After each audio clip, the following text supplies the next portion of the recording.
morning, everyone. Good morning, everyone. A lot of energy in the room right now. Good morning and welcome to Council Chambers and to a meeting of the Los Angeles City Council for today, Friday, June 27th, 2003. The City Council meets every Tuesday, Wednesday, and Friday at 10 a.m. Meetings are open to the public, and clearly many of you are joining us today. For members of the public unable to attend council meetings, we can be viewed live on your cable station, Channel 35. We can be viewed, be viewed live via webcast from the city's homepage or heard via council phone. It is now 10:20 a.m. and we do have 8 members present, 2 shy of a quorum. But this being Friday, as is customary, we have a number of presentations and special introductions to be made. I wanted to begin today's meeting by recognizing Councilmember Greuel. Ms. Greuel.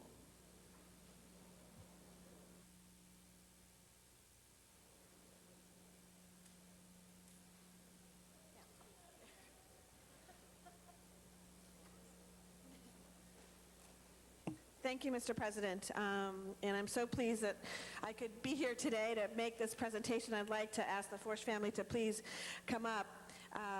Many of you who live in the East Valley, and I know it's part of your district, Alex, as well, Jason, and now Ruth Galantis, but also Tony Cardenas, is that the Forsch family owned and operated Roscoe Hardware for close to 85 years.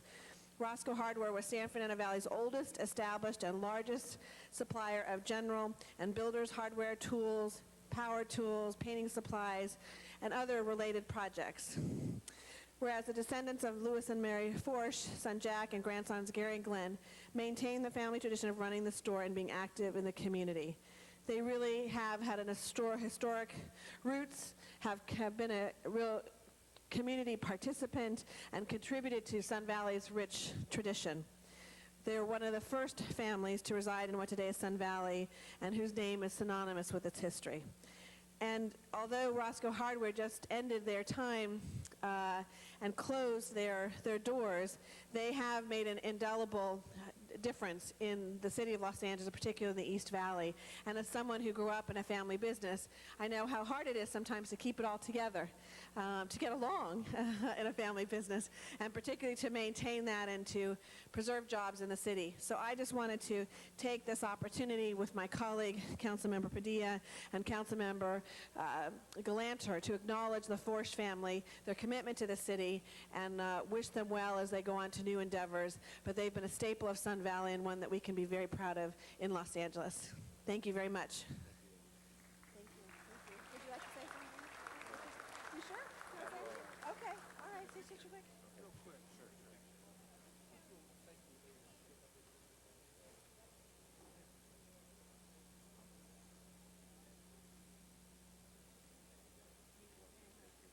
Sure. They're shy, didn't decide to say anything, but they've been great, really business leaders in our city. Thank you so much. And very briefly, Mr. President, I have one more presentation for LA Bridges.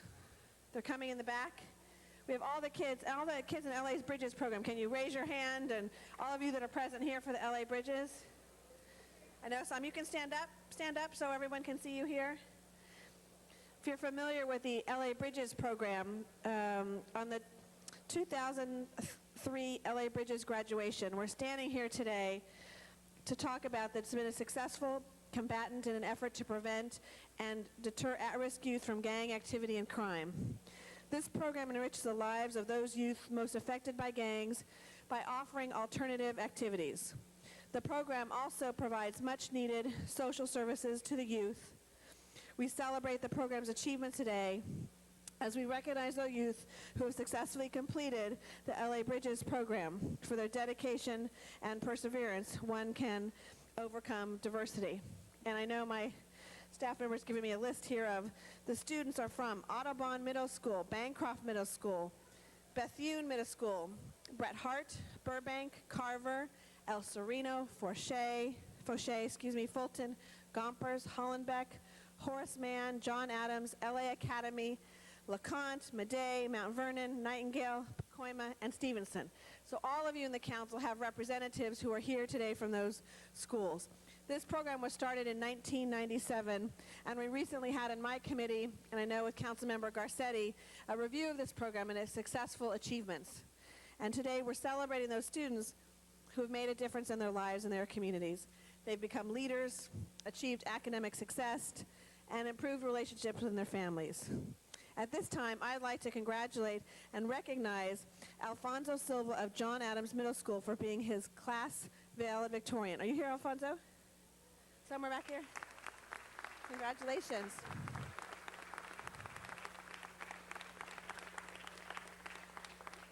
I'd also like to thank the Mayor's Office of Criminal Justice Planning, LA Unified School District, LAPD, and all the CBOs and faith-based institutions that have collaborated to make this effort possible. I'd like to, again, if we could acknowledge all of the LA Bridges program participants are here and the schools that are represented, and thank them for their commitment. We look forward to you being future leaders in the city of Los Angeles. Congratulations.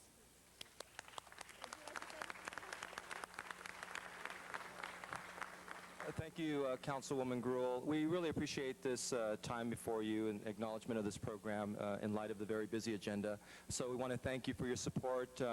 These kids are doing a great job staying out of gangs and becoming very productive citizens. And the parents have been very helpful in that regard as well. Thanks very much for the acknowledgement. Thank you.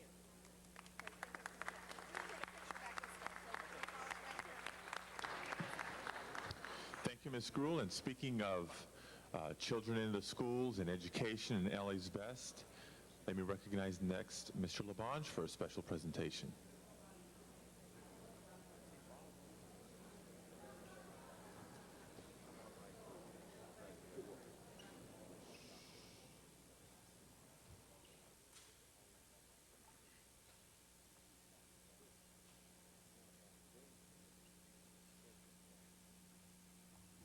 Mr. President, as we await this presentation, could I ask that one of your deputies comes to, Mr. President, could I ask that one of your deputies comes and joins me at this presentation, please? Would you assign one of them? Let me look around the room. If any of my staff is here wearing a green suit, would you please approach the podium? There's Mark Durkin, who is the combination half of three beautiful children, three beautiful girls who live in the North Hollywood, Studio City, Universal City area of Los Angeles. Also a great deputy for Alex Padilla, our president. We got a great bridge right here, passing here, of all these young people from LA Bridges. Did you get to the tower at City Hall? Not today. Oh, you got to go before you leave. Go to the top. You know the way? Take them to the top. This is a large group, but we're going to get started in just a moment there. Congratulations. What school? Nightingale. All right. Audubon Middle School. Good job. What school? Audubon. Good. What school?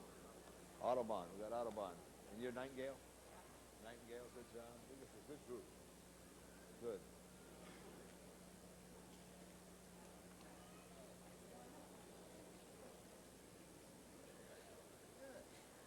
All right, we got everybody coming through here right now, so that room is very large. Going to take a great wide-angle 28-millimeter lens to catch her. That big group there is Councilmember Gruhl. But members, here today is Caprice Young, and please welcome Caprice Young, President of the Los Angeles Board of Education. And there's an old saying, that it's not an old saying, but it's a good saying, is you get around smart people if you want to be successful. And years ago, I got around Caprice Young because, as always, we all want to be successful, right, Mr. City Attorney? And so Caprice had that energy. I had the fortune of working with her under the Reard administration as a special assistant to the mayor. Caprice was one of the top advisors, especially on technology, right when technology was a very new word in our vocabulary. She showed great promise and skill with Mayor Reard's administration, being one of the very few who could work at all sides of the street in the success of the programs that the mayor was initiating. But she always had a passion for people, and especially children. And she chose to run for the Board of Education for the city of Los Angeles and was successful as a member of the Board of Education for 4 years, making a difference and the quality of life for children of all of Los Angeles.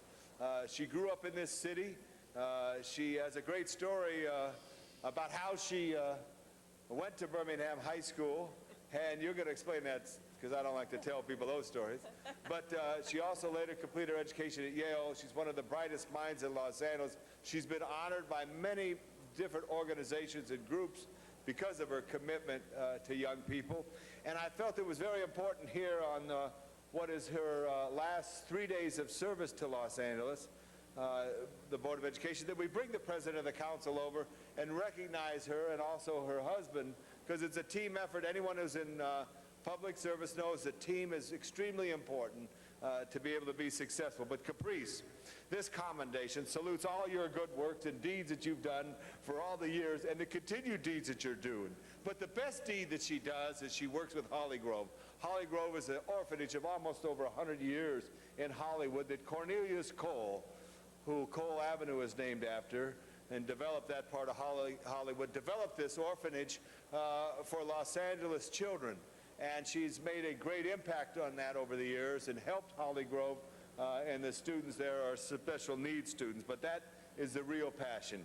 And Mr. President, I've talked for about 2 minutes there or so as we started here, so I'm going to stop talking, but ask you to join in everyone and unanimously salute Caprice Young, member of the Board of Education, President of the Board of Education Los Angeles, on her service. Please salute Caprice Young, please. And I'm going to get it all signed later. Now, some people may want to... Thank you, Mr. Labange. And before we hear from Madam President, we will hear from Mr. Weiss, Mr. Garcetti, and Mr. Zine. Mr. Weiss. Thank you, Mr. President.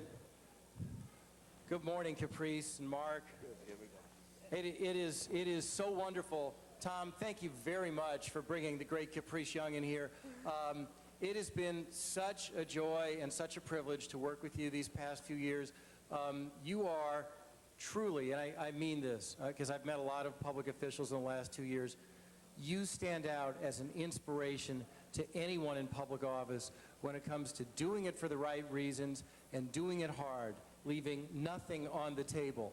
Every single kid in school in the LAUSD has had his or her life improved because of your amazing, boundless energy and commitment to them. Most of them, if not all of them, may never know your name or the names of any other school board member, but their lives have been enriched because of you. And it's made me so proud to work with you, to have you as my friend, and we're going to continue to work together in the future, and I wish you all the best. Congratulations, Caprice. Thank you, Jeff. Mr. Garcetti. Thank you, Mr. President. Thank you, Tom Labange, for doing this. I've had the good joy of honoring our school board president as well in these chambers, and we could probably do it week after week. When I think of your leadership, Caprice, it's really courage that stands out. It's courage to do the right thing. It's courage to keep your eye focused on who this is all about, which is about children. And you have done as much in 4 years as I think any of us would want to do in all of our lives as public servants. And you have turned that battleship of a school district, that aircraft carrier, which takes so long to turn, actually around. I think you have, with many other people, but you through your leadership have single-handedly done that. You've been able to see that already, and when we know that our elementary school scores are going up as they are, that should be something that should make you smile every time you think about the school district, about whatever your next step is in life, and know that you have many, many friends who really want to see you do incredibly well in the next step and want to work with you and want to make sure that you're part of our team as well. So congratulations both to you and Mark for your amazing, amazing work on behalf of all the children of Los Angeles, and we wish you nothing but the best of luck in your next endeavor. Mr. Zine. Thank you, Mr. President, colleagues. Caprice, it went by quick, but you did a lot in that quick period of time. And your dedication, raising a family, working to improve the quality of education, public safety at the schools, which has improved, putting a new chief of police in at the school district, which has helped enhance education, the traffic program that was implemented under your leadership, and all the other wonderful programs that you're responsible for. You have taken that bureaucracy and moved it, and it's the glacier that you try to move, and it's very frustrating to try and move it, and you've been successful in moving it and making it responsive. Your accomplishments are noted. The students appreciate, the scores show that you have accomplished what you want to accomplish, turning the system around and making it responsive. My congratulations to you. When you asked for an endorsement, I was there for you, and I'll still be there for you. God bless you in the future. Thank you. Thank you. Mr. Parks. Oh. Thank you, Mr. Chair. Caprice, I want to go back in your first life and what you helped us in LAPD when you came on board in the Reardon administration and helped us with our ITA function and really got us to focus on developing for the first time in the history of LAPD a CIO that brought forth a tremendous energy with all of the systems within LAPD for the first time to have a functional operation that impacted the department but also drew on the experiences of the entire city. Then you went on to use that same energy with the school board, in which I don't believe people will realize it until later, just what a positive impact on kids and those scores, and as those kids become high schoolers and on to college, they will appreciate the substance-based curriculum that you insisted on. And it seemed so an issue as far as this was so basic that we should teach our kids how to read, write, and count as a basic element of getting them out of school. And I think parents throughout this city and this county will be appreciative of returning the school district back to its fundamental purpose of educating children. Thank you. Mr. Holden. Miss Young, how are you? I know how you feel, don't answer. The fact of the matter is that I think just about everyone there who served in the school board is committed to provide the best education that money can buy for our community and for our children. The problem is that you always had a budget shortfall, didn't have enough money to go around and to develop and implement the program that's required in order to save our youth so they would have an opportunity to have a bright future. Unfortunately, that's been ongoing, but you did your best. We all know that. And it's a loss for not only the Board of Education, but by losing your leadership, it's a loss for the entire city and the school district and the children whom we care about and love. I say, however, as I say all the good things, one thing that I thought we could have worked out, and that's the Ambassador Hotel site. When I first supported your election, I thought I had a friend over there, and I still have a friend. But the fact of the matter is that the Ambassador site is still there, still vacant. But we did one thing. Early on, about 15 years ago, we decided not to demolish the building because then you have an open space, just a lot there. But hopefully sometime in the near future that they'll have some mixed use school, if that's what they want. But certainly to maintain that corridor and have some commercial development would be an ideal mix, I think. But I wish you would be there to make all that happen, but it kind of moved you out a little bit into the valley. But you had a lot of friends here, and that's why we kept wanting to keep you here and support you for re-election. And you would have been re-elected if you stayed in this part of time. The people just didn't know you, and in my view, they didn't do the right thing, but who am I to say? It's their choice. But my choice would have been you then and now and for the future had I had an opportunity to choose. Nice to have known you and work with you, and I'll always remember you. Thank you. Good luck. Ms. Hahn. Thank you, Mr. President, colleagues. Caprice, I am happy to stand here today and pay tribute to you. It certainly will be a loss for the school district, but it will particularly be a loss for the kids, because no matter what issue came before you on the school board, you always thought about it in terms of the students and the children in the Unified School District. And I want to say that historically, with you as the president of the school board, I think we have had an unparalleled positive relationship between the city of Los Angeles and LA Unified School District. And typically, we have not partnered, we have not communicated. Really, we've left each other alone, except for maybe occasionally throwing rocks at each other. But you saw the value of forming a partnership with the city.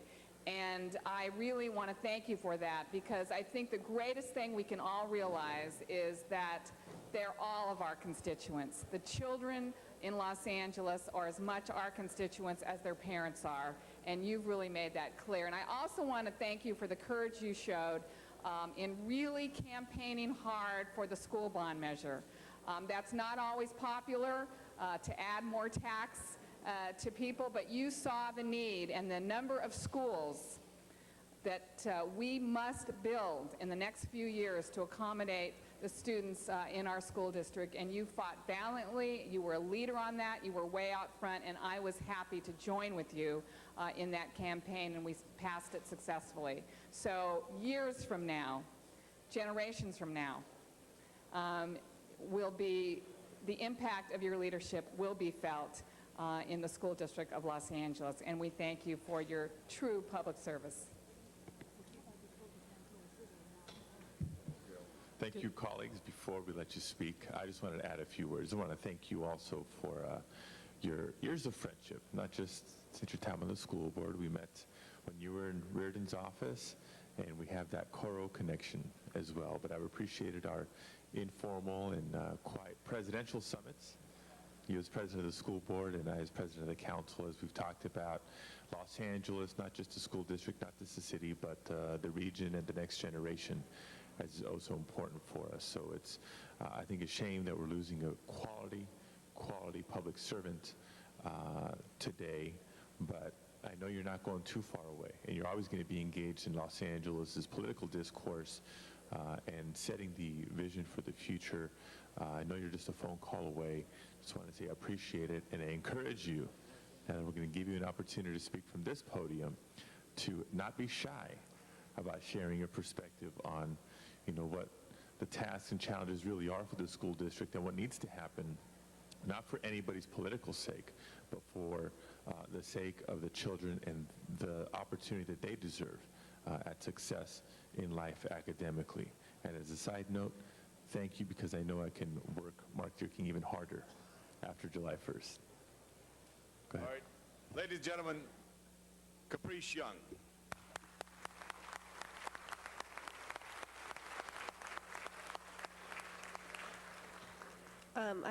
I didn't let them do anything like this on the school board because I'm not very sentimental and I get embarrassed easily, oddly enough. I know you don't believe that, but it's true. But I guess I wanted to say one thing. The reason why, when Tom called and asked if it would be okay if we did this, I said yes because I wanted to be able to come to say thank you to the school and city partnership that we've created. I think is really unprecedented and profound and important. And I think it's something that is going to be a lasting improvement in the lives of our kids and our communities. As I look around the Horseshoe, I see with every one of you major partnerships that you've developed. I mean, with Eric Garcetti around King Middle School, we're now enforcing zoning laws and stopping loitering and having art programs and murals around that school because of the partnership with his office. With the great Councilman Tom LaBonge, one of the first things that he did when he got elected was to get a stop sign, a traffic light, put in next to Lancashire Elementary School, so our kids can be safe crossing the street. And also, he increased the amount of lighting around the school site so that our neighborhood would be safe and the school wouldn't be vandalized. In Councilman Zine's office, we're working with the LAPD to make sure that our schools are safe. In Councilman Weiss's office, we've got traffic programs now around all of the schools in Councilman Weiss's office that are making our kids safer as well. With Alex Padilla and several of the other of you, we've worked hard to find school sites. In Councilman Holden's office, school district, we're now building 9 new schools. Janice Hahn chairing the committee that worked with us, but also with the neighborhood councils. We now have formed really tight partnerships around building school sites and making our existing schools better. Every single one of you has gone above and beyond to be friends to the schools and to be real partners, and I'm so thankful for your partnership. More than ever, I'm hopeful about public education in Los Angeles now. And I'm hopeful about public education because our kids are really doing well, and our teachers are working so very, very hard. And and it's because of your support. And finally, Council President, I would just like to thank you for occasionally loaning me your planning deputy. He has been extraordinarily helpful and supportive in all of this. Planning deputy and babysitter extraordinaire. And I thank you for loaning me my husband, Mark Dierking, on occasion, who's been a real tremendous supporter in getting to do all of this. Finally, the last thing I've definitely learned as an elected official is that you don't have to be an elected official to be a leader, and that every one of us has a responsibility as community members to be leaders in our own way. As many of you, like Chief Parks knows, before he was a council member, was leading the LAPD, and many of you were leading in other ways before your council members. And after your council members, you'll be leaders again. And I intend to continue to lead in my own quiet way. You will. Thank you. Thank you very much. Thank you. Thank you, Madam President. Thank you, Mr. Levine, and a very special thank you to Caprice Young. Madam Clerk, please call the roll. Bernson, Galenter, Garcetti, Gruel, Hahn, Holden, Labange, Miskowski, Pacheco, Parks, Perry, Reyes, Weiss, Sign, Padilla, 13 members present, and a quorum, Madam President.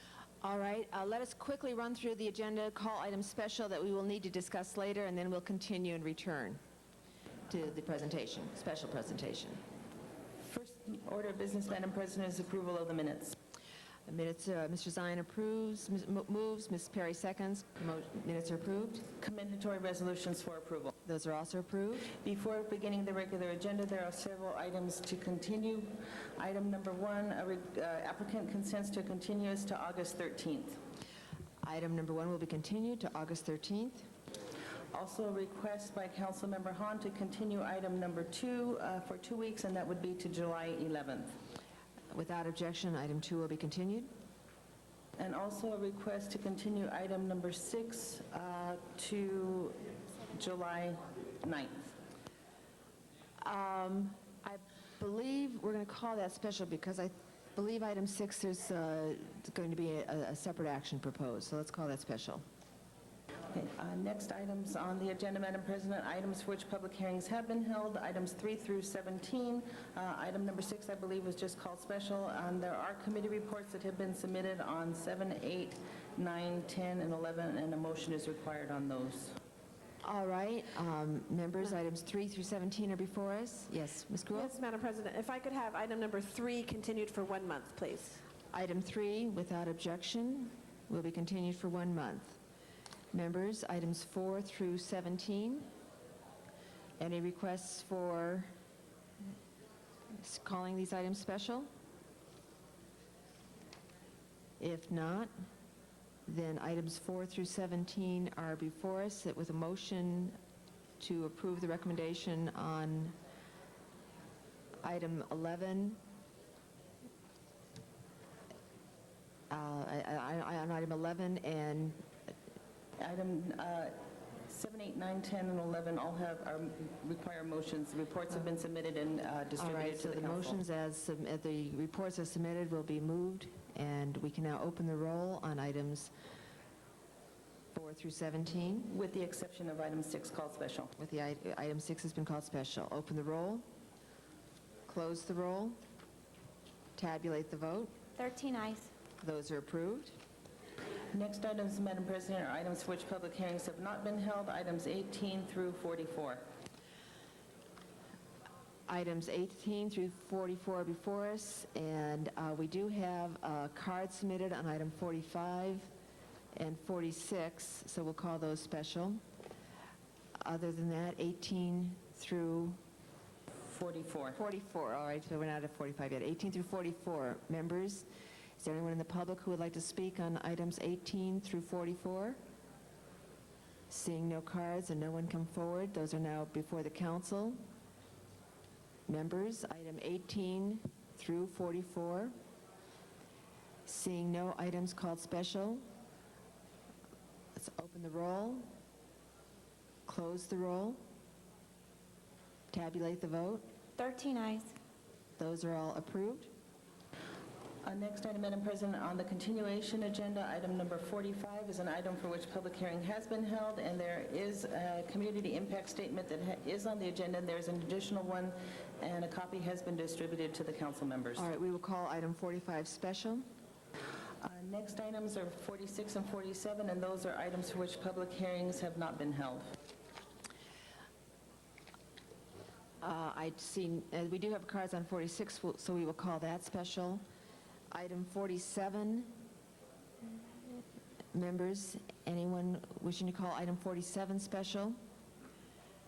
If not, item 47 is before us. Open the roll. Close the roll. Tabulate the vote. 13 ayes. That matter is approved. And that concludes the agenda except for the items called special. All right, why don't we recess our agenda and go into run through the special council meeting agenda. Call the roll.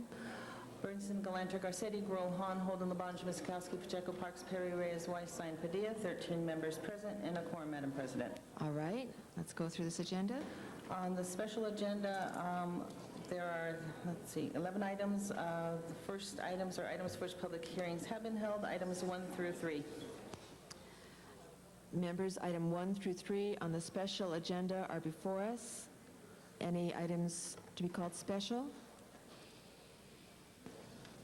Items 1 through 3 on the special council meeting. And a report is to be submitted on item 3, and I believe that has been distributed to the council members. All right, the item 3 issue has been a recommendation from Personnel Committee. Open the roll. Close the roll. Tabulate the vote. 13 ayes. Those are approved. Items 4 through 11 on the special meeting agenda are items for which public hearings have not been held. Items 6, 7, 8, 9, 6 through 9, the hearing date needs to be changed to July 26th rather than August that's on the agenda. All right. Is there anyone in the audience wishing to speak on those items? This is the items 4 through 11 on the special agenda. No cards were submitted. Mr. Hayes, what item would you like to speak on? Okay, item 4 on the special agenda we will call special. So items 5 through 11. Oh, and Mr. 5, we have a card from Mr. Hayes on item 5, so we will call that special as well. So items 6 through 11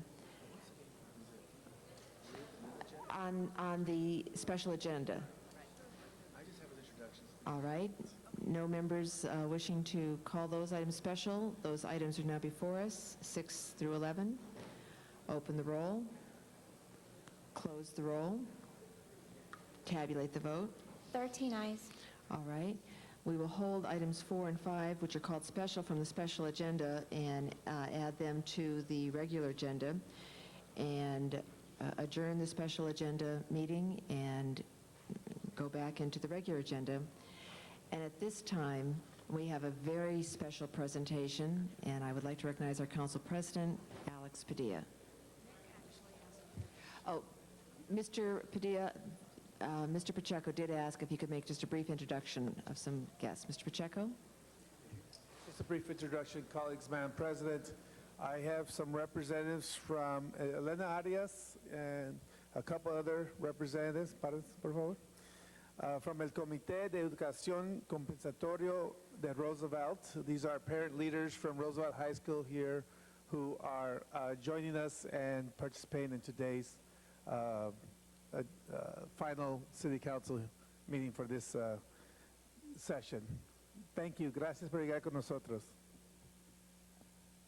Thank you, Mr. Pacheco. Now, once again, let me recognize Councilmember Alex Padilla.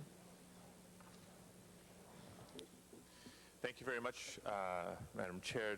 This, colleagues, is, as you know, the last, but certainly not the least, of our tributes to some of our colleagues who are retiring at the end of this month. If I can ask Councilmember Ruth Galanter to please join me at the podium.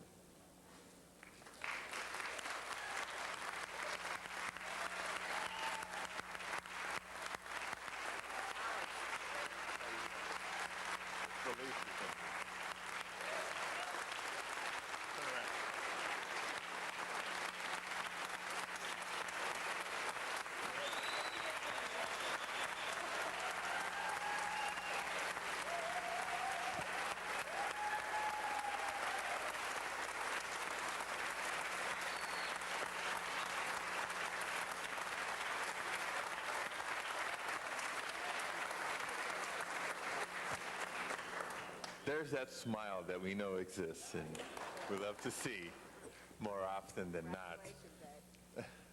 Graduation day. Colleagues, this is the last council meeting for our colleague, Councilmember Ruth Galanter, and just wanted to say a few words before we proceed with the tributes as we have for the last week.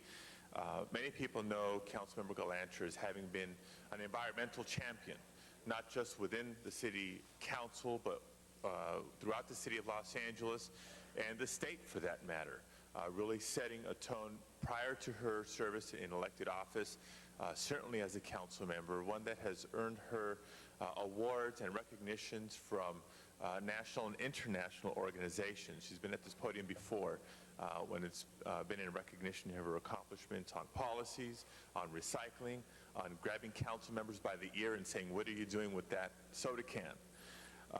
She's also, as many of you know, a planner, both by training and especially at heart, and has applied those skills, that education, to one of the most critical components of our jobs as members of the City Council, both in her West Side District and more recently in the San Fernando Valley. I was personally impressed more recently when through redistricting she began to represent portions of the San Fernando Valley. And I said, Ruth, I know the area, was raised there, served, represented parts of what's your new district. Want to go out there and show you around to let you know what it really looks like. And she said, Alex, I appreciate the help, but give me my space, give me my room, give me my time. I'm going to get out there myself, drive in my car, and learn the landscape, learn the terrain from my planner's perspective on my own. And when I get a feel, I'll come back to you and we'll work together. And I think that was just very impressive. One small example of how hands-on, very thoughtful, and appropriate approach to serving that new area. And one of the things that I think she was caught a little bit by surprise with is the open arms she got out in the San Fernando Valley. And I know I'm only talking about the last several months of a long career here in public service, but again, indicative of the surprise she had coming out to the Valley when people should have been upset that they were given a council member they might not have voted for, but it was Councilmember Ruth Galanter, and the spirit of saying, Ruth, you're our council member now, we want to work with you. And Ruth certainly reciprocated, recognizing it was only going to be a brief amount of time, but not time to waste. Brief amount of time. Now let's be smart and strategic about how we make the biggest impact with the 1 year that we're going to be together. And Ruth wasn't born and raised in the San Fernando Valley, but was also appalled and put other council members, organizations, newspapers in check on why haven't things been done around here. And so she came and kicked butt for a year. And the community is going to be better off for it. But personally, I'm most appreciative for a couple of things. First of all, for our conversations about the Commerce Committee. Before I served on it and since I've served on it, our quiet conversations behind the scenes in the horseshoe or in committee about airports and the bigger thinking that needs to take place, airport expansion, airport modernization, whatever you want to call it, and how it's not a small task. It's a big task, one that requires a very creative and bold solution, not looking at one facility, but keeping 4 facilities and even more in mind as we approach that challenge for the future of the city and the region. And above all, Ruth, and I don't think anybody can disagree with this, I personally appreciate your honesty and your directness. Ruth Galanter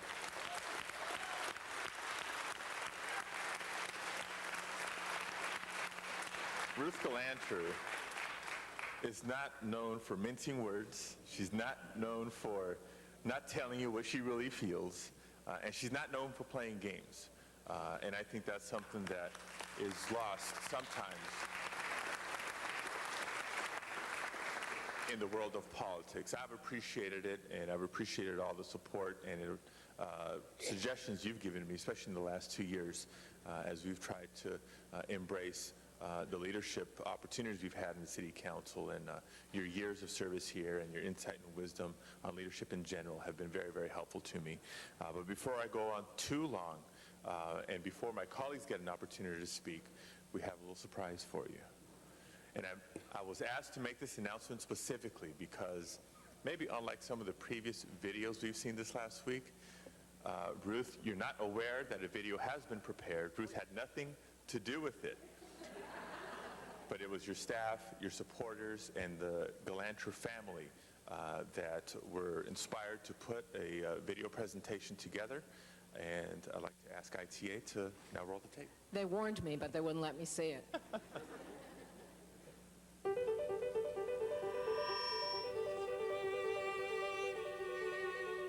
For generations, business at City Hall had been conducted behind closed doors. Power had been hoarded by professional politicians. The hopes and wishes of our neighborhoods had fallen upon deaf ears. And then, in a stunning upset for the political status quo, voters in the diverse and eclectic 6th District swept into office a community activist with a different way of doing things. It was a new day at Los Angeles City Hall.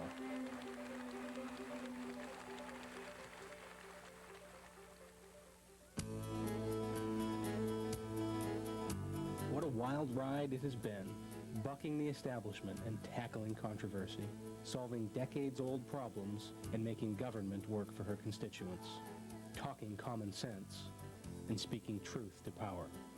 After 16 years on the council, Ruth leaves elective office with a remarkable legacy. She solved long-standing problems, built affordable housing, protected the environment, promoted smart growth, encouraged economic development, increased city services, and developed solutions to long-term problems. Thanks to Ruth, our communities and our city are forever changed.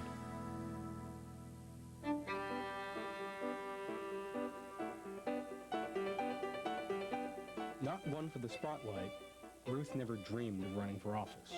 She dreamed instead of getting things done. Born in the Bronx, Ruth learned the value of activism from her mother, Vera, a school teacher with a strong sense of right and wrong and a powerful commitment to her community. Ruth attended the University of Michigan, where she was active in the famed SDS, Students for a Democratic Society. She went to graduate school at Yale, earning a master's degree in urban planning and fighting a New Haven redevelopment project that threatened to destroy a working-class neighborhood. Once she got to California in 1971, she quickly made her mark as a savvy activist with a passion for healthcare, affordable housing, and protecting the environment.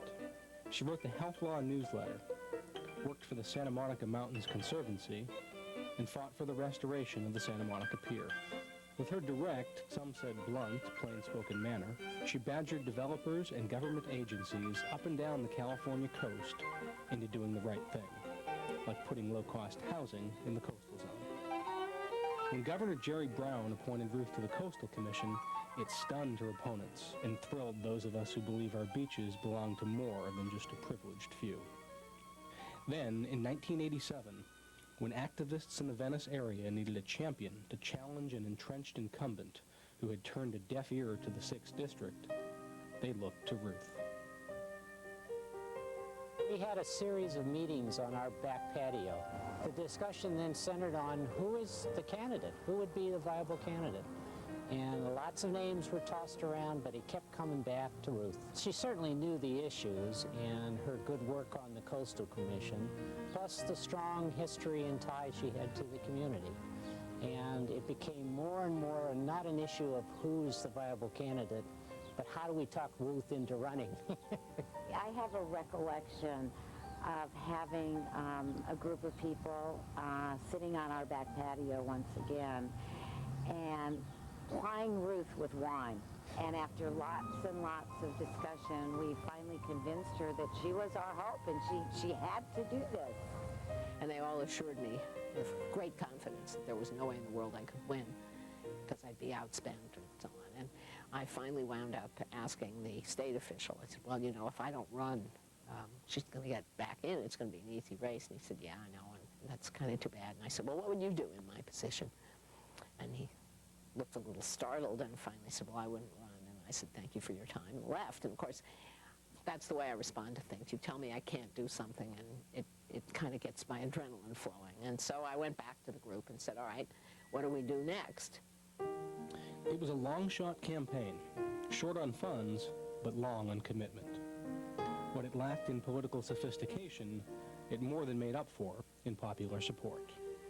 And then, tragedy. Ruth's incredible bravery and determination inspired us all. Her insurgent campaign continued, and voters in Venice, Westchester, and Crenshaw swept her into office. The Lancer won 58% of the vote to Russell's 42%.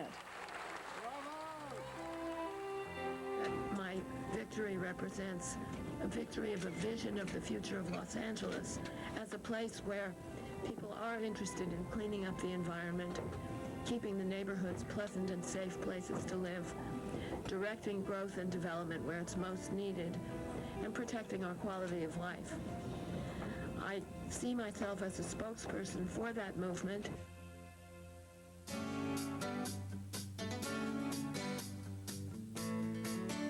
During her council career, Ruth was the city's long-range thinker. She was more concerned with tackling complex issues like airport expansion or utility deregulation than she was with making flashy speeches. Well, Ruth looks at the big picture, the things that really count. She isn't just for day-to-day headlines, although she does get headlines because she's such a fighter for the causes she believes in. The great thing about Ruth is that she's a person for the ages, not just for the moment. And I think that her constituents really appreciate that fact and understand that she cares about this city and she cares about the people she represents. For years, Ruth waged a lonely battle against expansion of LAX. She took on the mayor. She took on the airlines. She took on the federal government. At first, no one at City Hall took her seriously. When Mr. Reardon became the mayor, he announced a massive expansion plan for the airport. And of course, the communities all around the airport were very, very nervous. I'm very proud of the fact that by the end of Mayor Reardon's term, everybody in the region had learned to spell regional. Everybody who comes to LAX, she has helped them, because keeping this airport from expanding, she's helped people stay away from traffic gridlock, from increased environmental pollution, that all this huge expansion of the airport would have brought. In the midst of the ongoing airport battle, Ruth tackled other major issues and demonstrated that she was a political leader ahead of her time. Long before the state faced rolling blackouts, Ruth focused on the coming peril of energy deregulation. She formed an ad hoc committee to educate her colleagues and convince them to protect DWP and keep utility rates low. Ruth was never one to shy from controversy. She confronted it head on. Again and again, she took on developers and NIMBYs to turn the Playa Vista project into smart growth. In the end, she forced a much smaller project that restored wetlands, built needed affordable housing, and provided jobs to at-risk youth. Certainly my philosophy had been what I regard as a progressive view. I figured out that because some of it was wetlands, the wetlands ought to be saved. That's the environmental part of it. The part that wasn't wetlands, it seemed to me, was an opportunity to build badly needed housing. Affordable housing was one of her passions, but she much preferred building it to talking about it. Any developer looking to build in her district knew they would need to include affordable housing. She has ensured that the interest of those who are renters, those who are homeless, those who are increasingly unable to afford the excruciatingly high rents in this city, especially on the west side. She has been their voice, especially when it comes to competing with those who have great power and influence in this city. Ruth often stood alone on the council, fighting the odds for things we now take for granted. Fluoride in our drinking water, expanded recycling programs, and promoting water conservation through the use of low-flow toilets. The thing I'm the proudest of, actually, is the toilet law, which means that we use a whole lot less water every time we use the toilet than we used to. And the result is that we're able to run the city today with, I think it's about 30% more population, but the same amount of water. Ruth was a tireless champion of the necessary but thankless tasks, fighting to establish high-speed rail service, restoring Mono Lake, or battling to clean up Santa Monica Bay. The election of Ruth Golander to the city council was sort of the green shot heard around the world. Everything changed after she was elected. It was an extraordinary event where it became a big deal for the city to go green, ultimately going from what was a city that had been derided, particularly on sewage, garbage, and other issues, and air issues, to one that became, in the course of a few short years, a leader in the nation. And I credit Ruth with all of that. Over the years, Ruth grew from an insurgent newcomer into a senior member of the council. Her leadership steered the council through contentious debate over one of its most historic votes. If we say yes, go ahead, we are agreeing to having a consent decree subject to all of these things that we've... As well as through one of its darkest hours. The really bad news is that Mr. Ferraro is no longer with us. Ruth's style of leadership was uncommon, rarely seen at City Hall. Ruth should be remembered as a citizen politician, somebody who really came from the outside, was successful in the inside, but brought with her the sensitivity to listen to the concerns of the average citizen. And when she listened, she just didn't listen, she created programs and projects that were in direct response to what they wanted. She had a lot of fights and skirmishes in the city council arena, but I think she clearly heightened the council's regard for environmental issues. She heightened the council's regard for neighborhood issues. And in many cases, she stood alone on things that she really believed in. Again, she was the citizen politician.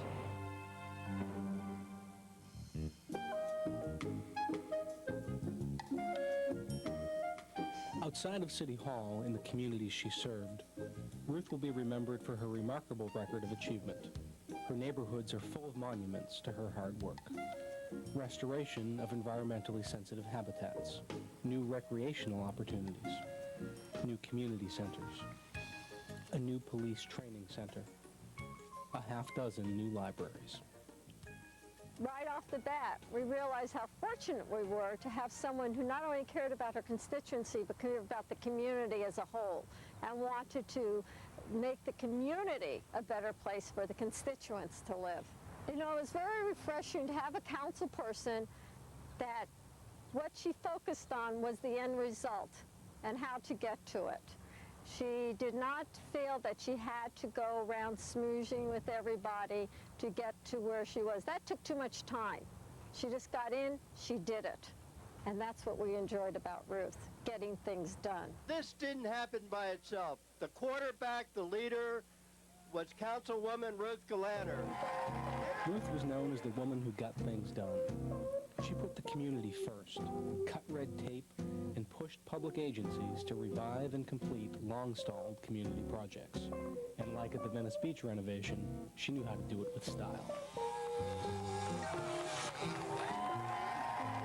Venice Beach was just one of the many major projects people thought were dead until Ruth came along. Ruth's must-do attitude convinced Lucky Supermarket to open the first new grocery store in the inner city in generations.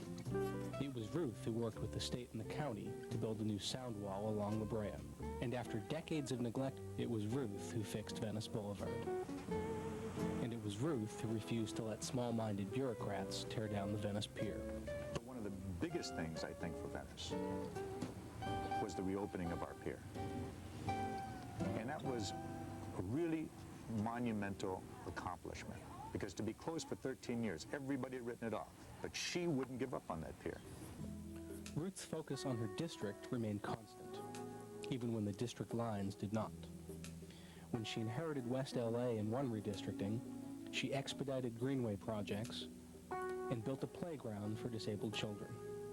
When her district moved to the San Fernando Valley, she organized cleanups of illegal dumping sites, promoted youth art programs, and battled environmental racism.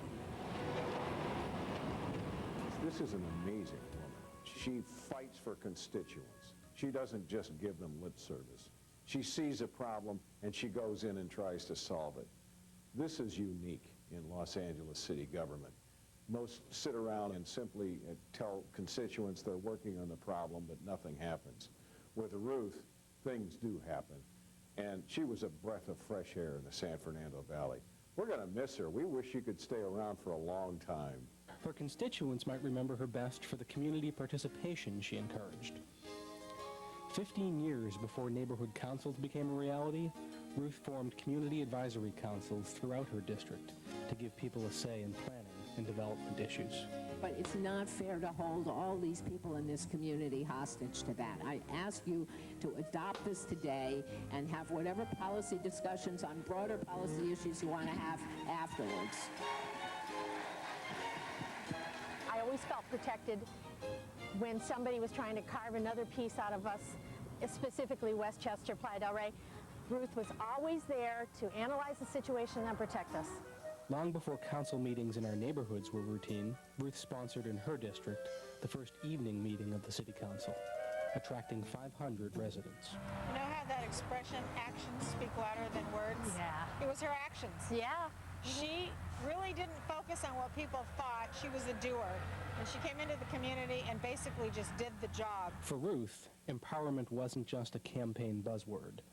It was the reality of how you got things done. And I really do believe this. Government works best when we do things with you, not to you or for you.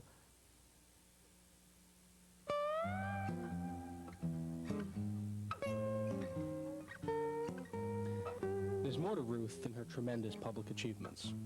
There is the more private Ruth, familiar to her friends and staff. A woman with a sense of diplomacy. People may disagree with me. The canal people had a huge fight with me my first year, and they kept saying, well, you have to do this because you're our representative. And I said, listen, guys, you can tell me you disagree with me, but you cannot tell me that you're surprised at my position here. That's why none of you voted for me. An eye for the latest fashion. And a taste for fine art. She is at ease with movers and shakers, skilled at dealing with issues of great significance, and comfortable with the trappings of power. Ruth has a way with words, an irreverent sense of humor, and a unique outlook. In politics, it's not the norm to treasure substance over form. In fact, it's quite the other way, despite what many people say. Thus, solving problems counts for naught, and so does exercising thought. What counts as symbols, drums, and noise, and thus whenever there's a choice, the news will fan and stir the storm while substance falls before the form. So now you know why government is such a mess and money spent in foolish ways, and why it seems that sanity and hope are dreams. Ruth's greatest legacy may be the way she inspired people and showed them that one person can make a difference. Her imprint will be felt for generations to come in the staff members she has nurtured. I've had an incredible collection of people who are dedicated, enthusiastic. Mostly they have to have a decent sense of humor, which is the only way to survive in this job. And they have been what sustained me through 16 years of this stuff. I mean, every politician knows, although few will admit, that you are nothing without a staff that is dedicated and capable. And I'm just as proud as can be of the people who've worked for me, and especially the people who stuck with me through some difficult times. I mean, they've been a wonderful staff. They're very funny. Ruth inspired hundreds of residents in Crenshaw and on the west side to work with city government to improve their neighborhoods. She taught me how to deal with what was going on around me, where was the smart place to look for the solution, how to deal with the people I was going to deal with so that I got the desired result. She would always encourage me and always showed up and just showed me that politicians are approachable and do what they say they will do, some of them. So I always just sort of expect people to do that, and I'm always surprised when they don't. Ruth also left an impact in the Valley, where her actions inspired faith in government among a new constituency, initially hostile to a white politician from the west side. But one thing I learned is that because you're a different color or different background doesn't mean you're going to put us apart, away, or segregate us. They're really willing to work with the people, and they're really there for the people. They will help. She is certainly a woman with her own style. You may not like what I have to tell you, but it's going to be the truth. And you can check it out, you can test it. And every time I have done that, and I have had to say to people, I know you're not going to like this answer, but there's no point in my hiding it from you. Let me tell you the truth. People are really grateful. And apparently, it's very unusual.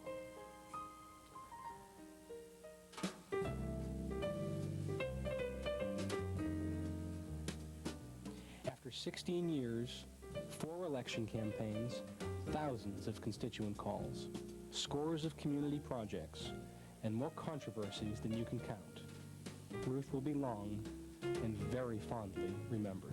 She's a tough chick. But I guess that's what I liked about her, too. I will always think of Ruth Galaner as being someone for the people, someone who cares about the environment, and someone who got things done. She wasn't caught up in the political arena. I really believe that Ruth was in it for the good of the community and the change that she thought she could do. And most politicians, they get elected and they get very caught up in the whole process, not so much the job itself. And I didn't find Ruth to be like that at all. Semilla Stan and myself will remember Ruth as a white lady that actually helped us. She helped the community. That's the most important thing, that she helped the kids, and they're happy and we're happy, and we're a happy community. I have to smile when I think about what it was like going into Ruth's office with my crew on whatever issue it was when I was at Public Works, where we'd always be a little nervous going in because she knew so much, and she read so much, and she cared so much, and she was so goddamn smart that we were always afraid we were going to walk in and she was going to ask us some question that we couldn't answer. And she asked really hard questions, and it was always a little daunting, but we always came out really happy. Even if we didn't know the answer to her question, we're going to have to get back to her because we knew we had a council person who read the stuff and who really cared about it and whose aims were the same place as ours. Ruth Galanter is an individual that has integrity, that is reasonable, as we say in public policy, is an adult, a mature individual who knows how to be reasoned yet passionate in the position she believes in, who knows how to compromise where it's warranted, who never loses sight of her principles. She has been an individual who has never lost sight of what a public servant is here for, to serve the city, to serve her community, to leave this place a little better off, if not a lot better off, than how an elected official has found it. I trusted her. I miss that.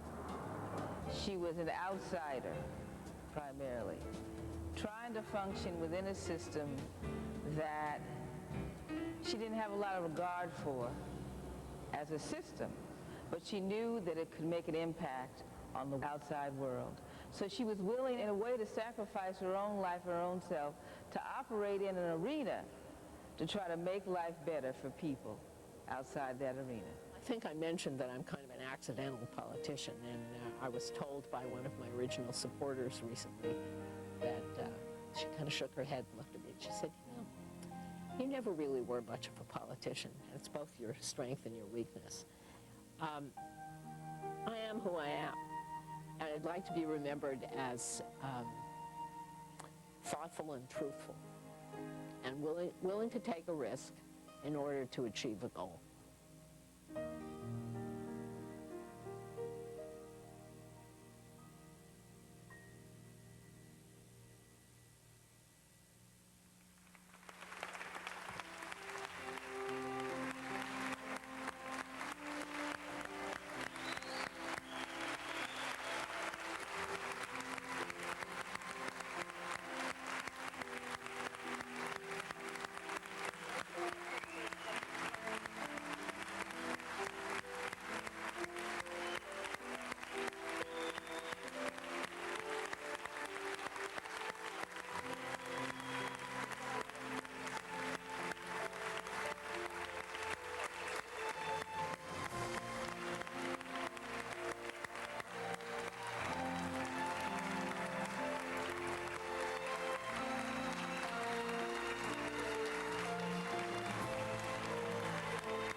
A couple of final comments before presenting this resolution on behalf of the council and all the citywide officials. First is, as the video has shown, Ruth Galanter came into office on a very, very important lesson. Yes, it was about the platform she ran on, preserving the environment, listening to the community, but let it also be a lesson to all of us about being in office and being incumbents isn't an entitlement. The moment we begin to lose the pulse of the community, the moment we begin to become disconnected and prioritize secondary opportunities and responsibilities over our primary responsibilities as members of the council, and that is to respond to the needs of our districts and to serve our needs of the district. The moment that happens, along will come a Ruth Galanter to take us out. And that is a valuable lesson for the history books in Los Angeles. And second, another thing that is synonymous with Ruth Galanter, for the better, and it's something that she doesn't get the credit she deserves for, is the reality of the Playa Vista project versus what was initially proposed. Ruth came in as a staunch environmentalist, and she shared with me personally and privately many times of the friendships that she's lost in the course of the battles on making a responsible project happen out there. It's a political cost for something that was the right thing to do, the realistic thing to do as well. If any of you haven't had a chance to visit that project, I encourage you to seek examples and models of what you can apply in your own district. A couple that I'm seeking to apply to housing developments that are being proposed in my district. And Ruth, if nothing else, I don't think you're able to make it, but there is a library grand opening in my district tomorrow that is in my own special and small way a tribute to you. We're going to be cutting the ribbon on the Lakeview Terrace Library, which has superseded the gold standard for sustainable design and construction. It will be the most green building in the city of Los Angeles. It sets a standard for the future, and it's because of what you taught me and the example that you set. And with that, Ruth, on behalf of all of our colleagues, we have this resolution for you. Again, the least we can do to say thank you for your years of service and your years of friendship and your years of lighting a fire under us when we needed it. Thank you.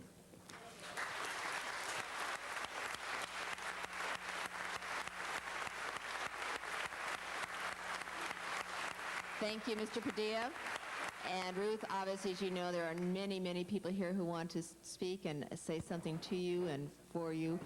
Let me first recognize our city attorney, Rocky Delgadillo.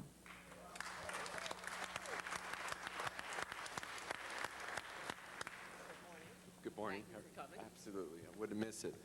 I will be very brief, but as you can see today, Ruth Galanter over the years has been tough, in your face, straight shooter right at you, but let it be known today that this is a woman who also has incredible emotion and is not afraid to show it. And that's something that gives all of us that human quality, and she has certainly demonstrated that today. And I'm very proud of you, and I feel very much for all that you have done for the city of Los Angeles. I think Ruth Galanter is a perfect public servant, an incredible individual who has stood up for what she believes in and day out, and never, never back down. I am right. And always right, except when I was on the other side.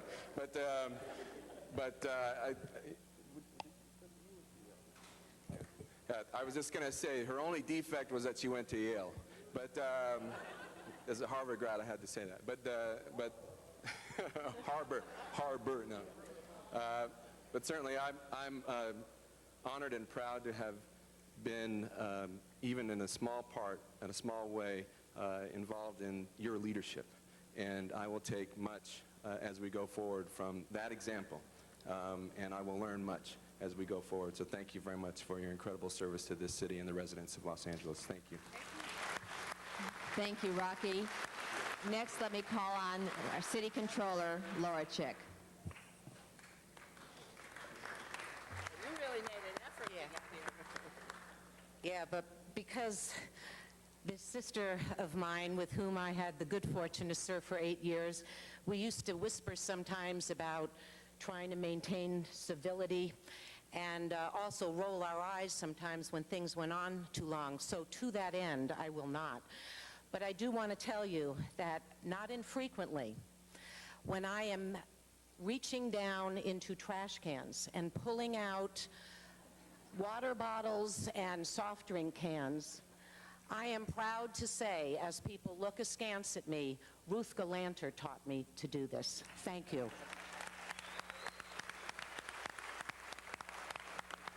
My mother, the school teacher, says the greatest satisfaction is when somebody you taught remembers that you taught them. So thank you. Thank you. Now let me begin with your colleagues. Councilmember Garcetti. Thank you very much, Madam President. As the controller said, Ruth, let me try to give a Ruth speech, which might be tough for me, but I'll try to be short. I'll try to be honest. Remember what I told you. You quoted it the last time. Try to not make this about me, but about you. Some of these stories I shared with you before, but it's been a real joy sitting next to you, and I know it's been during some of the toughest times you've been on the City Council. But underneath sometimes angry, sometimes upset, sometimes impatient person in the last 2 years here has been somebody who is as wise as I now know she always was. And some of the lessons that you kind of threw to me as asides have really, really made an impact, and I hope that everybody can hear them and they make an impact on them, because they certainly changed the way that I think we should all be council members. First of all, and I know I'm breaking this rule, you taught that the best speech is often that one unsaid, because when you have something important in front of you, sometimes you don't need to crow about it, you don't need to go on about it, you just need to get it done. A second thing that you once told me about environmentalism is a lot of people, and they said it today, call you an environmentalist, but that you really see yourself not as an environmentalist, but just as a planner. That it's much bigger than just environmentalism. It's how do we make life good here? How do we tie together all that which urban planning should be about to sustain life in Los Angeles? You've taught me not to be a conspiracy theorist, not to think that the world is against you. Although I think those words you said sometimes you felt yourself the opposite way, especially over the last couple of years. But the most important thing you said is, I got a lot to teach, but nobody's asking me. And I hope that as you leave here, that you will keep that avenue open to me, but to others who do want to reach out, who do want to ask you, and who do want to have a career like this because they too want to get things done. I think it's a testament to politics right now that there's so much BS in politics that you can live in politics without it. And that, more than anything else, is how I would characterize you. That you don't pander, you don't ever tell people what they want to hear, and in fact, you tell them more bluntly than anybody I've ever seen elected office what they don't want to hear, and then make them have to let that settle in and deal with it. You turned to me the other day, and I think maybe it's because of some of the scars of the last 2 years, though I know there's been not just scars, but some good things as well. And you said, I wonder if I'd have enough votes around here to name anything after me. And I know we'll be talking about Tom Bradley later, so there will be plenty of process in this. The neighborhood councils will be consulted. This will be sent to committee, but Cindy Mizikowski and I are introducing with 7 other your colleagues, because that's the max we can do under the Brown Act, a motion to name the Venice Pier after you, Ruth. Anybody from the neighborhood council here? That's not the neighborhood council. For your work as part of an entire community, but as the video said, somebody who simply would not give up, and a way of commemorating just one small thing that you did among many. That's our outgoing gift to you. Thank you for your friendship, your counsel, and all the lessons. And thank you for the motion. I do have one more aphorism for you to keep in mind. Yes. Even paranoids have enemies. Councilmember Weiss. Thank you, Madam President. Ruth, I first want to associate myself with what Rocky said about your coming from Yale. But in a serious note, I want to note that when our friend who used to sit right here, Mark Ridley Thomas, left a few months ago, a number of us remarked that the conscience of the City Council had left. And with you, with your departure, I think it means that the backbone of the City Council will be leaving as well. That photograph that I noted in the videotape was a photograph of you with the baseball bat. That's Ruth Galanter, not backing down, total integrity and total commitment. And indeed, you ran on a platform that you could not be bought, and you would not back down. And in one of your penultimate legislative moments here, you reminded people of why they sent you here 16 years ago, showing that among all of us, you indeed are the backbone of the LA City Council. Congratulations on an extraordinary career here, Ruth. Thank you, Mr. Weiss. Let me recognize Councilmember Dennis Sine. Thank you. Thank you, Madam President, colleagues. Ruth, I first met you when I was a director with the PPL.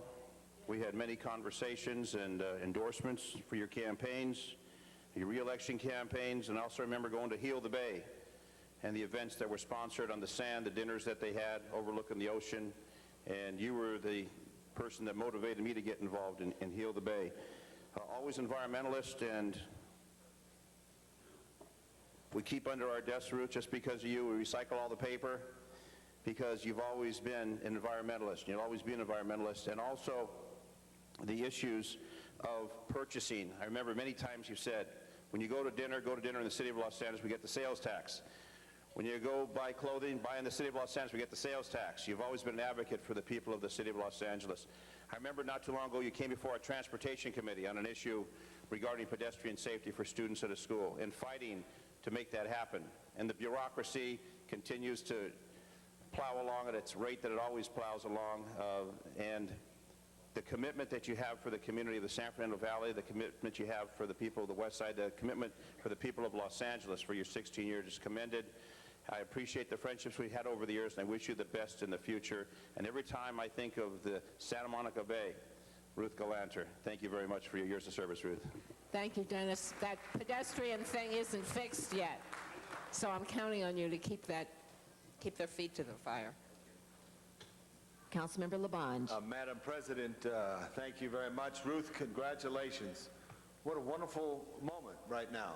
You know, what a wonderful moment to think of all the things that you've done and impacted the lives of people, and had a direct impact, but in so many ways. And your work with the Department of Water and Power and helping that agency, which I worked for a time, look at a better light, if I could pun the word, in so many ways. And I'm also extremely proud, because you were the first council member I talked to as a staff member about County Proposition A, to make sure that got on the ballot, which led to successful ballot initiatives for park bonds for this county in trying to do things.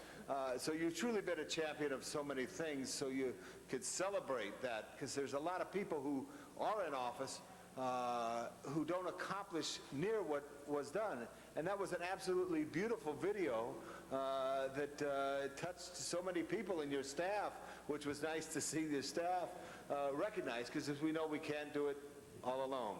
But I wanted to ask permission from Madam President that I could be joined by the great General Manager of the Water Division over, you know, there's two parts of water and power. There's the power side that drives the power, but there's the water side. And Ruth did tremendous things for water, not just the toilet issue, which, you know, Laura Chick was talking about trash cans and thinking about people. I don't want to tell you what I think about sometimes when I use a modern toilet, but you don't mind, because you made a difference to bring water.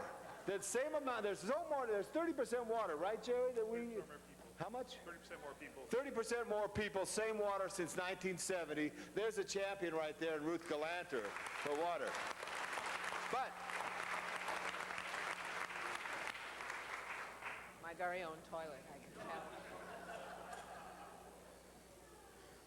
Jerry, say something, and also on the greatness of Ruth in the Owens Valley and all the work as we do this here. Well, Councilmember, on behalf of the Department of Water and Power, we really thank you for the leadership you provided for over a decade in both water and power issues. On water, setting the tone for the future, leading us into the conservation, enabling us to continue the economy of this city while making the water supplies last. On the power side, for keeping us out of things, particularly deregulation, and it's been a balance. Today, on behalf of the department, I want to present you with your very own smart lamp. Green. It's a green power lamp. This lamp only runs on green power and will reject all electrons that come from dirty sources. So, as a remembrance here, we want you to have the green power lamp. Turn around for a picture.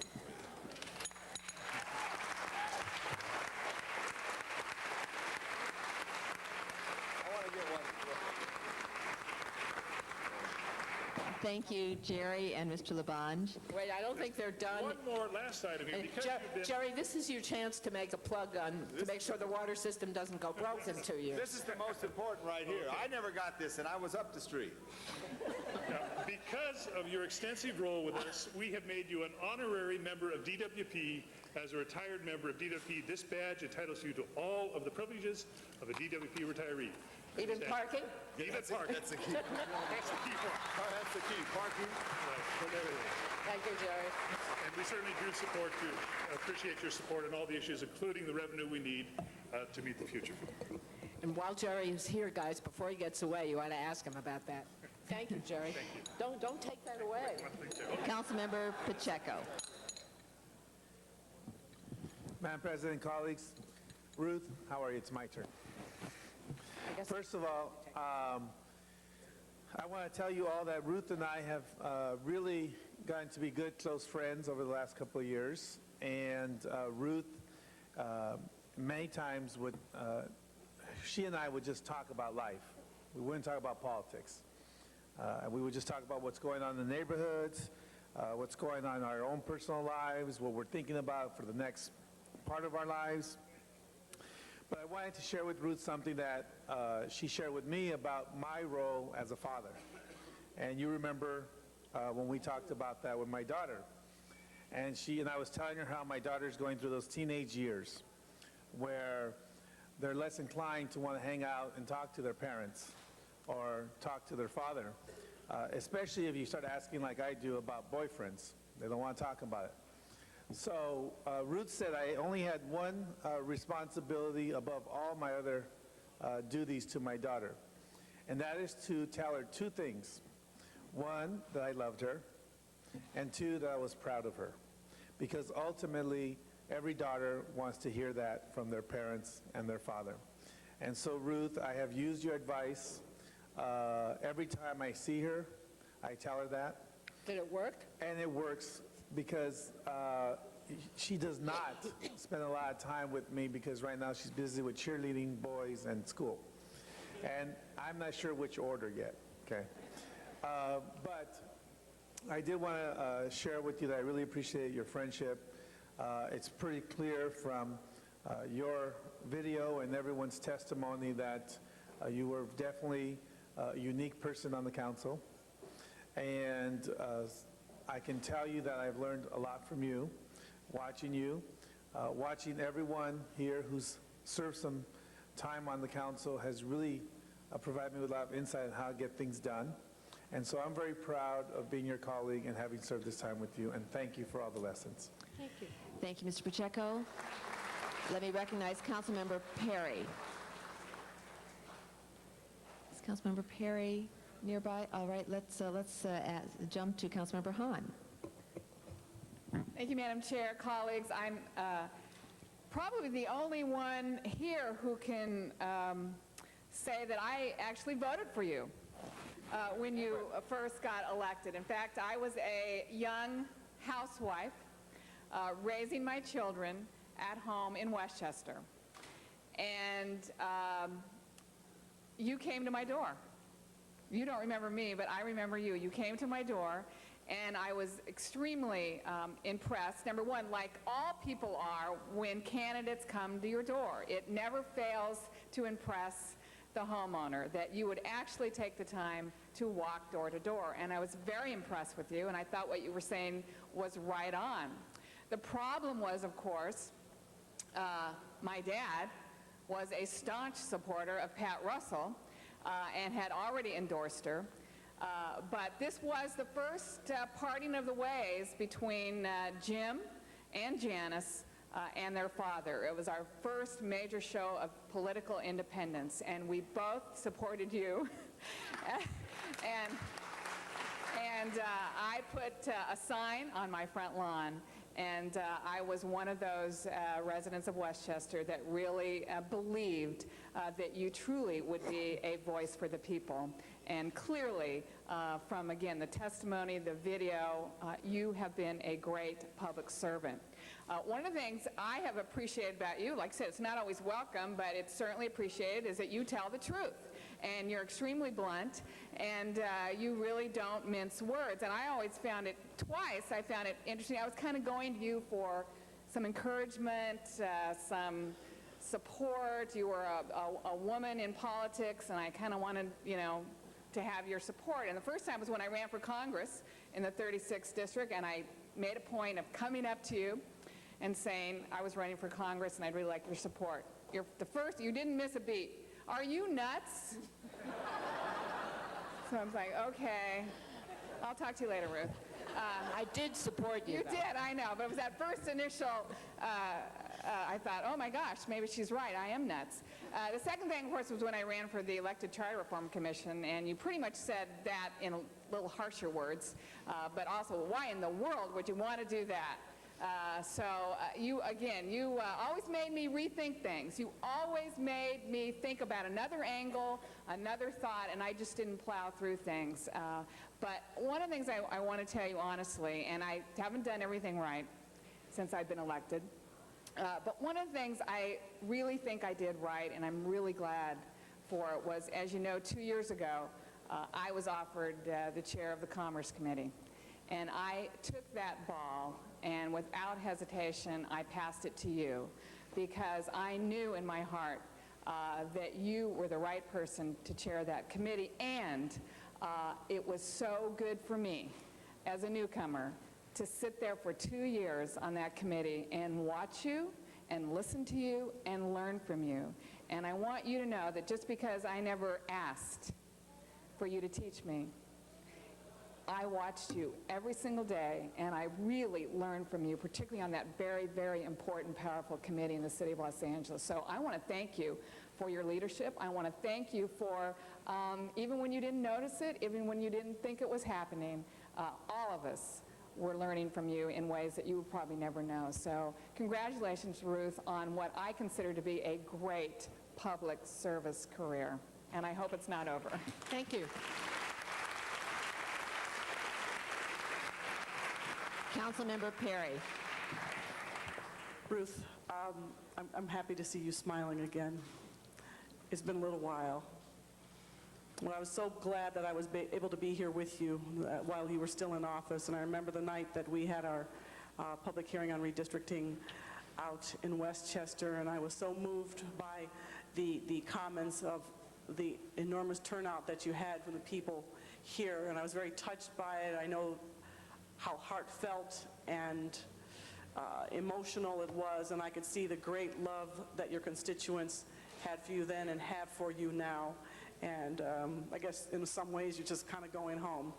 I want to say thank you. You've been like a big sister to me. And yes, you always told me I was wrong, but you did it with a smile, even though your finger was up, and you even took me to lunch. And I enjoyed it nonetheless. And I feel that I learned so much from you, and I hope that you and I can continue to work together on projects in the future. And I can say with mixed emotion that I'm happy for you, because I know that you're happy, but I'm going to miss you. Thanks. Thank you. Of course we can keep working together. Just ask. Thank you, Ms. Perry. Mr. Burnson. Well, Ruth, this is it for both of us. But I just want to say what a pleasure it's been working with you through these years. Good portion of that time as a seatmate.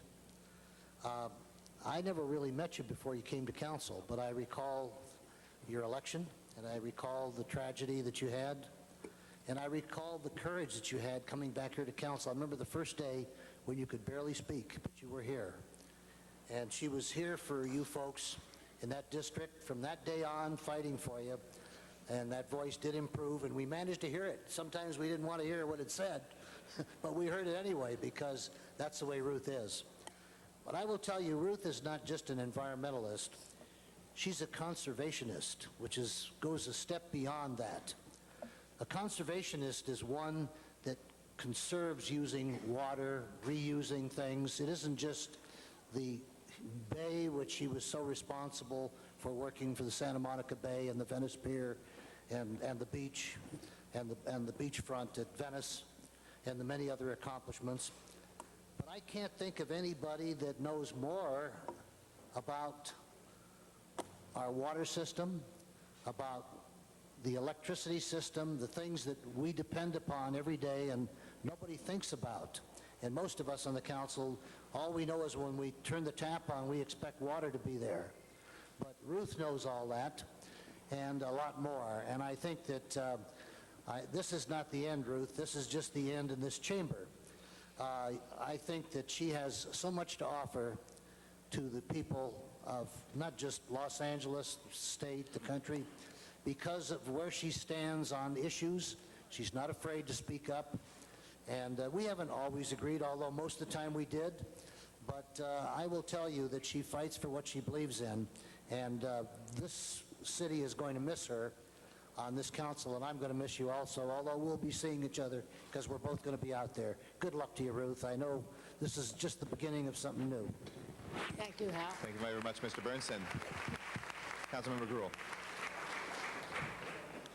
Thank you, Mr. President. And I wanted to stand up with my colleagues and say to Ruth, too, I've had the pleasure of knowing you for 16 years and have learned a lot. We worked together when I was in Mayor Bradley's office, when I was at HUD, and when we were at DreamWorks, which was always, it was a challenge. And you were there. You, as everyone has said, have been a champion. You did what you felt was right.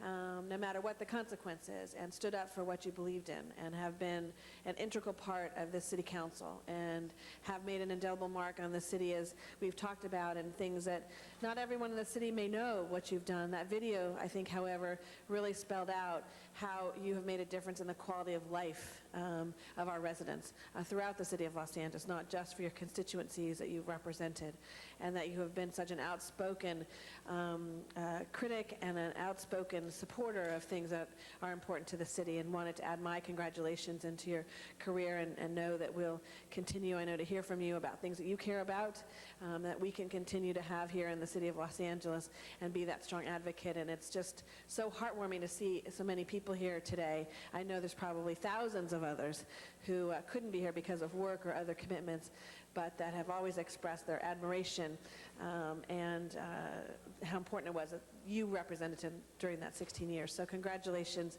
on a well-deserved honor. Thank you very much, Ms. Gruhl. Next, Councilmember Parks. Thank you, Mr. Chair. Ruth, we've had several different relationships from the police department and now as colleagues. But one of the things I've always appreciated, and I think that many of us in the police department were just in awe of your stamina and your character after the tragedy that occurred. And we also appreciated in working with you that you kept your word. You told us what you thought was important. And the bottom line was very important to you, whether it wasn't the philosophy, it was a matter, did we get it done? And I don't know of anyone that served more diverse communities, from Baldwin Hills to Mar Vista to the Canals to Oakwood to Westchester. And when I worked out there in '73, it was difficult to even get those groups of people in the same meeting. You almost had to have 6 or 7 meetings just to be able to talk to the community. Hasn't changed. Hasn't changed. And also the boardwalk on the beach. And so these are all the communities That has changed. that basically have sent a message that you've led them. And even though we've had some boundary changes, those communities are still intact. And so I think it's been very, very appreciative from my standpoint that we found that when we talked with you, you had a grasp of the issues, that you spoke your mind as to what the concerns were, and we could always go back and you'd have a complete memory of those discussions, and you'd know if we met that goal. And that was always important because we could also depend on you when we came to you and asked for your support for something. And so I would just say thank you very much, and also thank you for your counsel during my race for the city council. You took time, although I couldn't find that location for a while. But once we got there, we had a great meeting and sat down and just talked about what the challenges were in campaigning. So thank you very much, and best luck.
morning and welcome to the, excuse me, welcome to Los Angeles.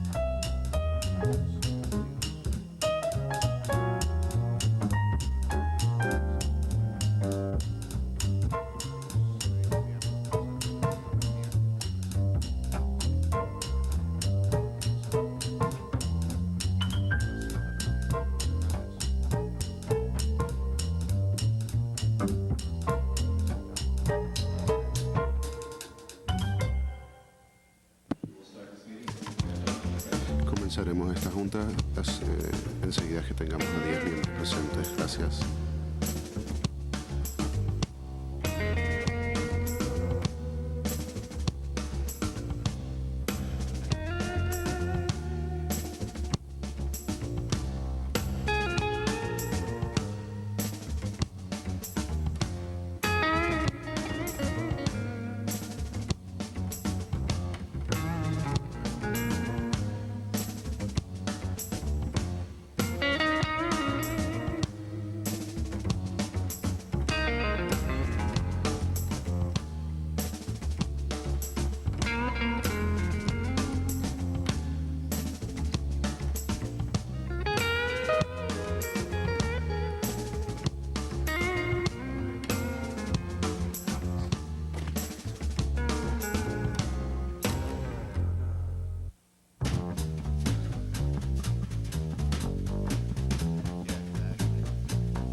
De la mañana tenemos a 7 miembros presentes.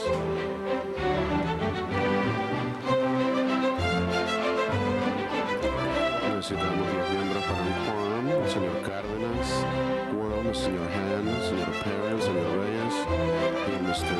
Wires. Si están en el edificio, por favor, vengan al consejo.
Good morning, everyone. Buenos Welcome to días, City todo Hall. el mundo. Welcome to Council Bienvenidos Chambers, al and welcome to a Consejo meeting of the Los Angeles City Council for today, y a Tuesday, la July Junta 8th, de hoy, julio 8 del 2003. The City Council meets every Tuesday, Wednesday, Nos and reunimos Friday todos at los 10 martes, a.m. miércoles y viernes a las 8 de la mañana. Son abiertos al público y los invitamos a participar.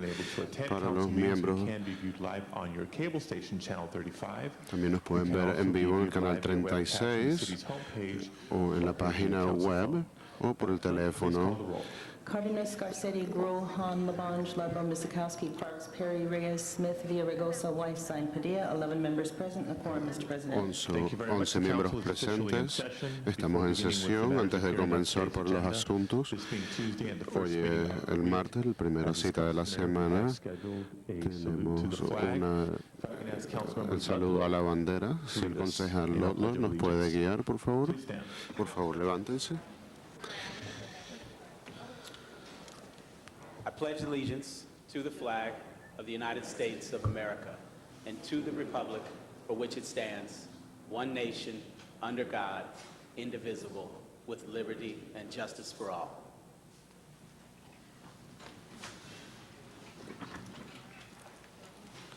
Thank you, Mr. Ludlow. Gracias, señor Ludlow. Madam Clerk, Señora secretaria, el primer asunto. Mr. Labange moves and Mr. Park seconds. Commendatory resolutions for approval. Resolución para aprobaciones. Señor García dice, antes de comenzar la agenda, hay un asunto que ha sido pedido un aplazamiento, el número 10, para el 22 de julio.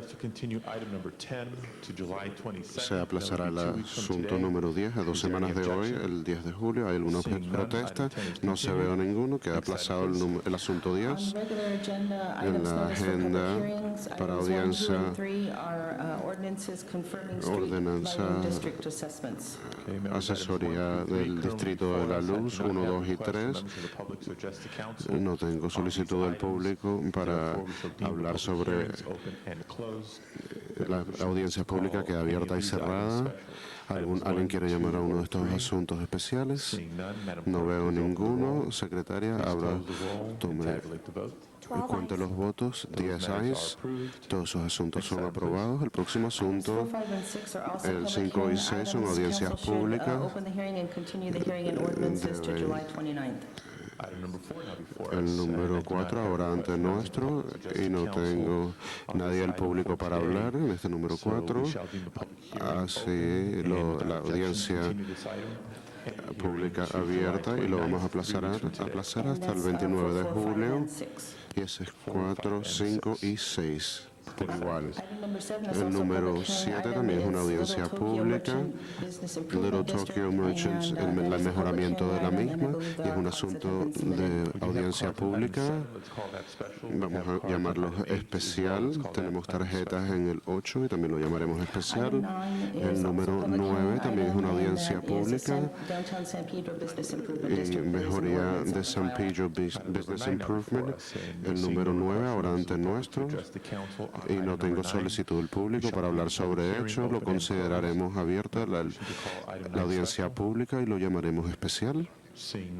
No veo ninguno. Secretaria, tome los votos, cierre los votos y cuente los votos. 13 ayes, entonces está aprobado. El próximo asunto para audiencia pública han sido llevadas a cabo. El 19, 20, 22 y 23 y 25 son pedimentos donde nada más hay una firma en el archivo, y también reformas técnicas del 14 y 15 para cambiarlos al 1 de agosto. El 11 ante el 43 están antes de nosotros. Ms. Hahn, did you wish to call that in special? Yes, I need 26 and 38 special, please. El 26 y 38 llamado especial por la señora Hahn, y el 38 especial. ¿Algún otro especial? El 36 se llama especial por el señor Parks. 28 es especial por el señor Laban. Señora Hahn, perdón. Excuse me, he was looking at me. Perdón, él me estaba viendo a mí. 39, please. 39, por favor. Se llama especial por la señora Hahn, el señor Lavance. BBC, the House of Commons. 43, please. 43, por favor. Se llama especial por el señor Laván. ¿Algunos otros especiales?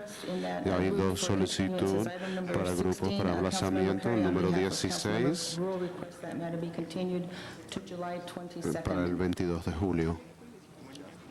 Okay, members, Mr. Garcetti, you wish to Señor item 16 special, Garcetti that's quiere the llamar request for continuance, al asunto 16 without especial. objection. Then item 16 shall be continued El 16 to queda July aplazado por 2 22nd. semanas al 22 de julio.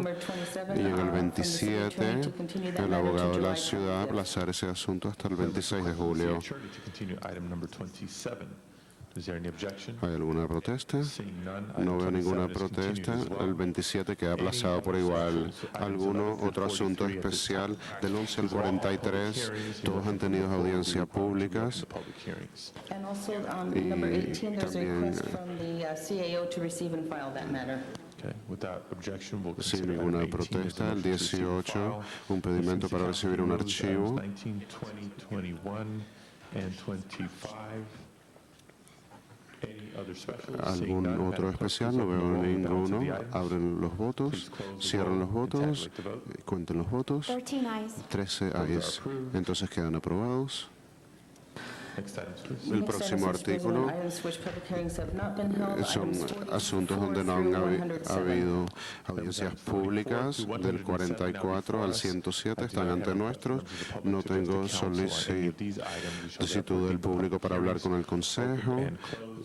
Queda abierto y cerrado. Los miembros quieren llamar a alguno especial. El número 51 se llama especial por el señor Smith. Any other specials? ¿Algún otro especial? 44, El called special by Mr. 44 Sikowski. se considera especial por el señor Bukowski. El 65 se considera especial por el señor Garcetti. El 90. Members request to refer item 92 El to Education and Neighborhoods 92, Committee without objection. sin protestas, aquí sí que ha referido al 94, finanzas del presupuesto, sin protestas. ¿Algún otro especial? Señor Virragosa. I want to continue item 49 Quiero aplazar el número 49 por una semana. Seeing no objection, No veo item ninguna 49 is protesta. El 49 queda aplazado. Any other specials? ¿Algún otro especial? Members, seeing none, Miembros, no veo Madam Clerk, on the ninguno. balance of the items, Secretaria, en please el open balance the de los roll. artículos, abre los votos. Before we close the Antes roll, de que I do have a cerremos note los here votos, requesting tengo una item nota 105 solicitando que el be referred to the Rules Committee. 105 sea referido al Comité de Without Normas objection, so sin ordered. protesta, así And now queda on the balance pedido. of the items, the En el roll balance is de los open. Please artículos close the quedan roll. los votos abiertos, cierren los votos. Mr. Weiss. Señor Yes, remember, Weiss, we're going to circulate a quiero technical saber amendment on item 106. un arreglo en el asunto 106. Queda sobre la... Again, the roll is open on the balance of the items. Está Madam Clerk, please abierto close el the voto. roll and tabulate the votes. Cierren los votos, cuenten los votos. 13 ayes. 13 ayes. Those are approved. Esos quedan aprobados. Next item, please. El próximo artículo, por favor. Next item, Mr. President, is the closed session. En Do you wish una to hold that sesión matter on the cerrada, desk? quiere Closed tener session items on the desk. los And I believe asuntos. that matter is also going to be Ese continued to asunto tomorrow, también va a estar aplazado July hasta 9th. mañana, el 9 de julio. Si lo vamos a aplazar el 108, vamos sin protesta a aplazar eso por un día. And take it off of today's agenda. Y vamos a quitarlo de la agenda de hoy. Retrocedo a los artículos llamados especiales. El número 7 es el número. Antes de empezar con los especiales, el señor Ayn tenía una solicitud especial. Gracias, colega. Señor presidente, solicito que tomemos el comentario público fuera del orden. Antes de hacer eso, solicito que reconsideremos del 11 al 17 de la Junta del Concejal del 11 de 11. Un pedimento para la reconsideración. Tenemos un 2, una segunda. Secretaria, abra los votos para la reconsideración. Están abiertos los votos, cierren los votos, cuente los votos. Hay 13 ayes. Ese asunto está ante nosotros otra vez. Señor presidente, entonces pediría que aprobemos los asuntos de 11 a 17 del 1 de julio. Members, we have a motion now to approve this Un item. Mr. Zine, pedimento is this, para aprobar este as is, artículo. or do we have ¿Es any así amendments? como es o tenemos alguna modificación? There is an amendment. Hay una modificación, una carta de intención en la cláusula de reapertura, que es un acuerdo con la ciudad y los representativos del EAA. Señor Parks. Gracias, señor presidente. Pido que esto sea aplazado la última semana por 30 días, de acuerdo al presupuesto del Estado, pero me han dicho esta mañana que como ya ha sido aprobado y que hará una práctica justa, voy a pedir que quiten el aplazamiento y que sigamos adelante con el mismo. ¿Podemos tener orden, por favor? Thank you, Mr. Parks. Gracias, Other señor members wishing Parks. to be heard on this item? ¿Otros miembros quieren ser escuchados en este asunto? No veo ninguno. Abra los votos en el asunto como es modificado. Cierre el voto. Cuente los votos. 13 ayes. Pasaremos adelante con este asunto. Muchas gracias.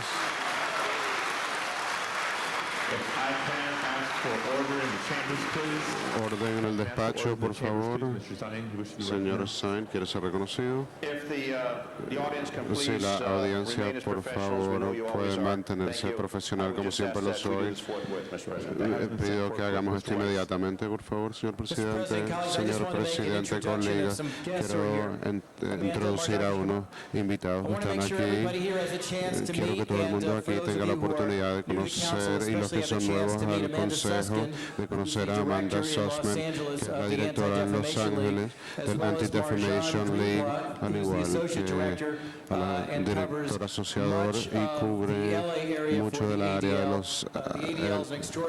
Esta es una organización extraordinaria y espero que todos tengan la oportunidad de conocerlos aquí esta mañana y saludarlos, y asegúrense que su personal también se comunique con ellos. Gracias, señor presidente. Gracias, señor Weiss. And welcome, Amanda. Bienvenida, Amanda. Before proceeding to the next item, Antes Ms. de Hahn, would you have los a procedimientos del próximo asunto, señor Hunt tiene una presentación. Sí, pero no los veo aquí. Déjanos saber cuando estén aquí y la reconoceremos. Courtney, ¿están aquí? Déjenos saber cuando lleguen. Al próximo artículo. El próximo artículo, el número 7, se llamó. El número 7 ahora está ante nosotros. El Consejo llama a Luxon View, Jolan Komamoto, Robert Makamura. Señor presidente. Tengo unas cartas aquí, todas las cuales están en apoyo de la mejoría de este distrito. Si el grupo le gustaría que una persona entre, suba e indique este apoyo, al menos que haya exista una posición y yo no lo sepa. Esto ha sido escuchado en el comité extensivamente y si no hay una oposición, me parece que la comunidad apoya esto fuertemente. La mejoría de este distrito lleva muchos años haciéndose. Todas las tarjetas están a favor de la proposición. Voy a decir los nombres en alto para que consten en actas. Algunos de ustedes que quieran hablar con el Consejo lo pueden hacer, pero no es necesario. Como dijo la señora Perry, esta es la etapa final de años y años de trabajo. Para que conste en el acta el señor View, Joan Komamoto, Robert Makamura, Francis Hashimoto, Kuzwaki Nakano, Shueko Kajia. Y si desean ser escuchados, si no, su tarjeta estará añadida al acta. Y esto voy a hablar por todos nosotros. Les quiero dar las gracias por su apoyo. El comité necesita su ayuda para podernos ayudar a nosotros mismos. Gracias. Muchas gracias. Esto concluye el comentario público por el asunto 7. Muchas gracias. Solo espero que haya un voto unánime. ¿Algunos otros miembros que quieran ser escuchados? No veo ninguno. Por favor, secretaria, abra los votos, cierre los votos, cuente los votos. 14 ayes, ha sido aprobado y la segunda audiencia en esto será el 29 de julio. El próximo asunto, por favor, el número 8 también es un asunto de audiencia pública y una tarjeta ha sido presentada. La señora Hanna está lista para una presentación especial.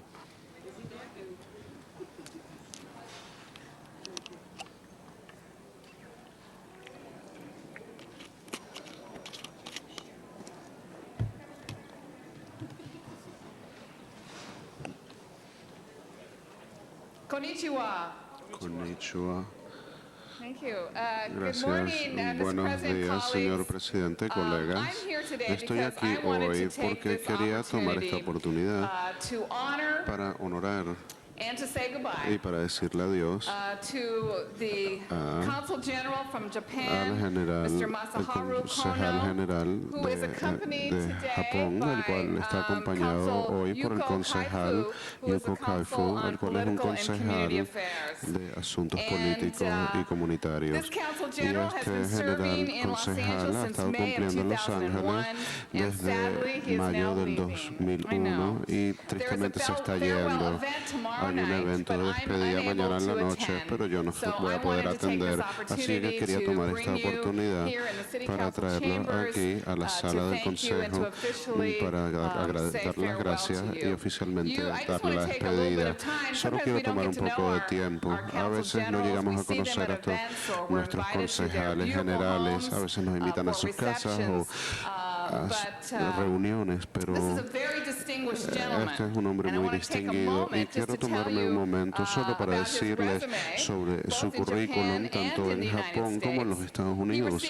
Recibió su certificado de colegio en Williamsburg, Massachusetts, fue al Foreign Affairs en Japón, the Deputy Director incluyendo General of North American Affairs Bureau, as well as the Deputy Director General of the Asian Affairs Bureau. While serving as the Deputy mientras Director que of the Asian servía como Affairs Bureau, Mr. Kono directed a peace initiative for Cambodia. hizo una iniciativa de paz para Camboya, algo que ha hecho mucha diferencia y es una de las muchas cosas que está muy orgulloso, de las cuales usted ha estado involucrado. Y en el 2001 se hizo su Deputy leaving Director. that post only a few months when he was appointed as the Consul General. We can see that he has great Podemos knowledge ver que in both tiene North mucha American and Asian sabiduría policy, en and in 1999 he became the first de Japanese Asia y visiting scholar Norteamérica. of the Center for Northeast Asian Studies at the Brookings Institute, our famous think tank in Washington, D.C. He and his wife Noko have been living here with us Él y since su esposa Noko han estado 2001, viviendo con and nosotros I have desde had el the pleasure 2001 y yo he tenido el visiting placer with you and sharing a meal with de you in visitar your con home ustedes y on comer numerous con ustedes en su occasions. casa I'm en very numerosas sad, ocasiones. to see you Me go. entristece I will never verlo ir. forget Nunca when the mayor of Los olvidaré cuando Angeles el alcalde de led Los his first Ángeles delegation, llevó su primera and I was, delegación among the y delegation yo to travel to estaba con la Japan last delegación para fall. viajar a Japón. Had us over for dinner, and you Usted nos gave llevó us a tips and cenar advice y nos on nos dio your native sugerencias country. We had a en very visitar successful Japón. trip to Tuvimos Japan, un and viaje I muy hope to satisfactorio y return espero soon, volver and I will be pronto looking forward to seeing y you there, espero verlo when I come ahí visit. cuando You vaya will a be leaving on visitarlo. July 19th Usted se va a and ir el returning to 19 the de ministry julio y headquarters in volverá Tokyo, a la where you will jefatura en receive a Tokio new assignment. donde And one recibirá of the otra things I told you that asignatura I shared diferente. with you, which Una de las very cosas que few people comparto con know, usted que muy is poca that gente the sabe mayor es que and el alcalde my mother y mi madre was born in Tokyo. nacieron en Tokio. We have Así a que great love and affinity tenemos mucho amor particularly for that city por and for your esa country, ciudad as y that por is su certainly a part of país. my heritage, Es parte de mi herencia, like many other people. So, como on la de behalf mucha of the city of gente. Los Así Angeles, que de parte and de la I'm ciudad de going to Los have Councilman Ángeles Tom LeBon, who is y certainly our greatest concejal ambassador of Tom Los LeBon, Angeles, and involved in our sister city ha program, estado say a few involucrado en remarks before nuestro we present programa you de this la ciudad, proclamation. decir unas cuantas palabras. So nicely done. And members, what is so nice is when a Miembro. council general comes, if you could imagine trying to do your job as a council member in another country. They actually do so many things to help their citizens in our country. And Los Angeles Hacen is home tantas to cosas 86 para different ayudar continents, second a only la gente to de la ciudad. Washington and New York City, with the United Nations in New York City. And you're so special what you've done, and Lo we que have usted ha such hecho es muy a great especial. community Tenemos here. una And comunidad Nagoya is maravillosa our y longest sister Goya city, and es they have a nuestra great ciudad hermana. delegation. I believe Tenemos una over 400 coming delegación from Nagoya grande, this 400 Nisei, personas viniendo de week, Goya in the 15th of August, el 15 which de is so agosto. special. So the beauty Es of muy Los especial Angeles y is la when we put maravilla our de Los arms around Ángeles people es and cuando welcome them, abrazamos and a then la we gente also y los hug them when they bienvenimos leave. y también los You had abrazamos some cuando rocking se van. parties at 4th and June Street, Tuvo but there unas never were any cuantas complaints fiestas because they were muy very buenas, pero nunca nice, and we hubo just want to quejas. thank you so much Le for all quiero you've done, your agradecer todo leadership, lo que ha hecho and aquí, now su you're an liderazgo, ambassador to y Los ahora Angeles usted es un as embajador well de as a Los council Ángeles, general. igual que un Congratulations. concejal On general. behalf of the City of Los Así que Angeles, por parte de la ciudad de Los appreciation for your many Ángeles, por contributions to the City of Los apreciación Angeles a las contribuciones que ha hecho a la ciudad de Los Ángeles en sus 10 años we aquí, extend best wishes le for your damos los mejores continued deseos success. We para will su miss you and your wife, éxito and, que hope that you come continuará back y to su visit esposa us también. Y many espero que times. nos vuelva a visitar muchas veces. Why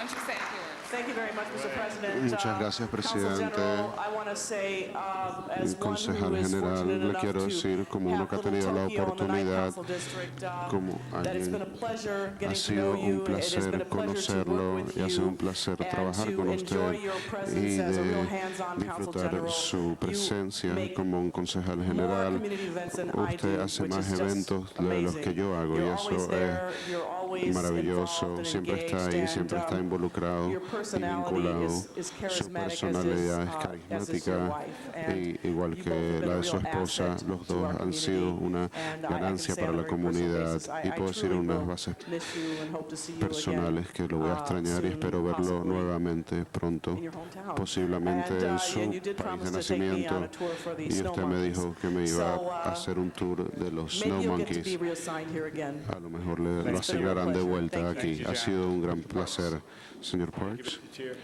Council General, just want to say thank you very much. Le quiero dar las gracias. En mi otra vida tuvimos una relación muy cercana y nosotros con usted siempre fuimos a usted cuando estaba pasando algo en la comunidad japonesa y espero que hayamos sido de servicio para usted y usted ha hecho un gran trabajo, particularmente por su activismo y porque usted no se mantuvo en su oficina. Usted salía a la comunidad donde usted claramente podía ver los asuntos y se daba cuenta que cuando algo pasaba en su país, algo tendría repercusión aquí y era el primero usted de llamarnos y decirnos suerte con su nueva vida y que continúe la relación con nosotros aquí. Muchas gracias, concejales. Señor Bond, yo soy uno de los miembros de su comunidad. Le deseo buena suerte para el futuro. Gracias, damas y caballeros. Estoy sobreseído. Me entristece tenerme que ir de aquí, pero tengo buenas memorias de la ciudad de Los Ángeles. Puedo decir que para Japón la ciudad de Los Ángeles es muy importante. Janice mencionó sobre la relación de negocios que tenemos. Hay muchas empresas japonesas que hacen negocio aquí y por eso el alcalde Han hizo una visita a Japón el año pasado y me gustaría enfatizar que el concejal Han era instrumental para que ese viaje fuese un éxito. Quiero facilitar eso. Gracias por su ayuda, Janice. John Perry. Otra cosa importante es que tenemos una comunidad americana japonesa en Los Ángeles y este es un grupo de gentes que apoyan la relación entre Japón y Estados Unidos y John Perry siempre ha sido una persona clave para apoyar esta comunidad aquí, especialmente la comunidad en Little Tokyo. Puedo ver algunos de los representantes aquí, pero eso nada más ocurrió. Pero gracias por unirse. those are the group of people, and Hay otro grupo de Japanese American community is personas. so important for the Esta city of Los comunidad Angeles es tan and importante also para la the ciudad de Los Japan-US Ángeles relationship. y In también closing, I para would like to la emphasize that relación the city entre of Los Japón y los Angeles Estados is a very Unidos. important gateway for the Japanese to the Es United States. And for the Americans, the Y city para of los Los Angeles is a very americanos, important gateway la ciudad for de the Los Asia Ángeles Pacific, es una including puerta Japan. So, para el as I Pacífico, finish my incluyendo tour of duty a here in, Japón. 1 Así que and cuando 10 ahora days que time, termino, but, dentro de 10 días mis maybe deberes at a aquí en Los different Ángeles, capacity, I would like to- pero a lo mejor en otra like to naturaleza, continue me gustaría for further rounds of continuar relationship between para the que city of siga Los Angeles creciendo la and relación Japan entre and the Japanese people. Thank you de so la much. ciudad de Los Ángeles y la gente de Japón. Arigato. Muchas gracias. Origato. Thank you, Ms. Hahn. for Gracias, señora that Hahn. Very appropriate recognition. Madam Clerk, proceeding to the next item, please. Secretaria, seguiremos al próximo asunto, es el número 8. Hay una tarjeta del pública, Stephen Medelman. Stephen Nadelman, on item number 8, please come forward. En el asunto número 8, pase adelante.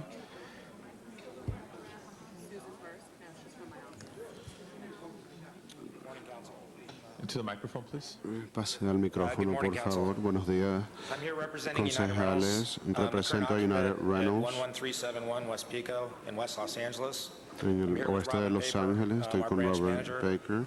I'm Steve Nadelman. I'm the Vice President for United Soy el Reynolds in the presidente de Southwest. United Reynolds en el By way suroeste. of background, this location has Mi provided historia- service to the community Hemos for over 30 proveído years from servicios this por location 30 años a la after relocating from comunidad another West Side facility. de esta This location ubicación. currently Esta employs ubicación approximately 42 emplea full-time employees, all of which live 42 in the community. empleados, todos los cuales This viven en la location is comunidad. unique to our business Esta that it focuses on localidad es consumer, única homeowner, de residential nuestra construction, colleges, universities, en la and processes construcción almost de 6,000 transactions per month. hace The location has in excess of $8 million in tangible assets, along with the property. They're all subject to property tax, and it generates approximately $6 million in genera taxable por lo revenue. menos 6 millones de This location is unique to UR in that it fiscal does en focus el on año. homeowners, which is not generally a Se core part of our concentra business en in other dueños locations. de We service hogares. colleges and universities. We support the movie industry, and we're specially set up to work in the restricted areas and communities of West Los Angeles. I'm here today to take issue with the manner in which this was handled by General Services and respectfully ask council to deny the application and further review staff's actions. The issues are, this caused a rift in litigation between United Rentals and its landlord. It's put our employees at risk. We've got morale, fear of job loss, attempts at physically controlling the site without our consent, and regard for our employees, customer, and standing have all taken place that commenced in a temporary restraining order being issued by the court. Staff in writing informed United Rentals that the property was in escrow for approximately $11 million. If escrow had in fact been opened, it would be a breach of our lease. United Rentals has a right of first refusal to purchase the property, which has been ignored. United Rentals was threatened with immediate condemnation or eviction if it had in fact inserted the right. Planning had entered into an access agreement without regard or consideration of United's interest or rights under the lease. They provided us with no notice. They provided no protection or indemnity for our employees. And they put our employees and customers at risk by showing up on site with drilling equipment and attempting to move equipment. In consideration, we believe council should know the following. We've proudly served the west side of the city of Los Angeles for 30 years from this location. The facility and business is irreplaceable as no other suitable site, whether it be zoning or economic viability is currently available. Our employees in this most difficult economic environment will be at risk for continued employment in the community. An animal shelter currently exists on Missouri Avenue, approximately 1.3 miles away, and the city has not provided a specific plan or reasonable time frame. We're threatened with immediate loss of business with no compromise. In the past, we've rejected multiple offers to vacate the property because we believe we are the highest and best use for this site on the west side. We believe we provide an irreplaceable service, provide jobs and a strong base to the community. We respectfully request council reject this request. Thank you. Thank you very much. This concludes public comment on this item. Members wishing to be heard, beginning with Ms. Misikowski. Thank you, Mr. President. Members, this is a site located in the 11th Council District. It has been the focus of review by the Animal Services, the CAO, under a Proposition F, which will help us a lot with build animal care shelters. And I would like to have the para staff come forward. animales, What y me we're asking gustaría que el today is personal pase giving the staff adelante. and the city attorney the right Vamos to a enter dar, into condemnation proceedings. I understand there diligencias de has been discussion. condemnations, han habido Condemnation proceedings pláticas, would allow us to set no, a fair price, would allow us to set nos ayudaría a appropriate fijar un precio relocation justo assistance to any y user of the regular. site currently.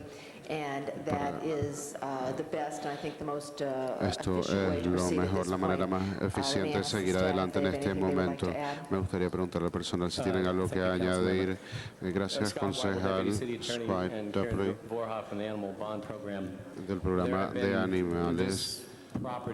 Esta propiedad y este proyecto han estado bajo consideración por más de un año. Han habido negociaciones con todos los proyectos y toda la gente involucrada en el mismo. Hemos tenido acuerdos tentativos para comprar el proyecto. Han existido negociaciones y siguen habiendo negociaciones, las cuales no podemos saber por el comentario público. Creo que escribe gran evidencias para apoyar la decisión del concejado y a lo mejor quieren oír sobre el Animal Bond.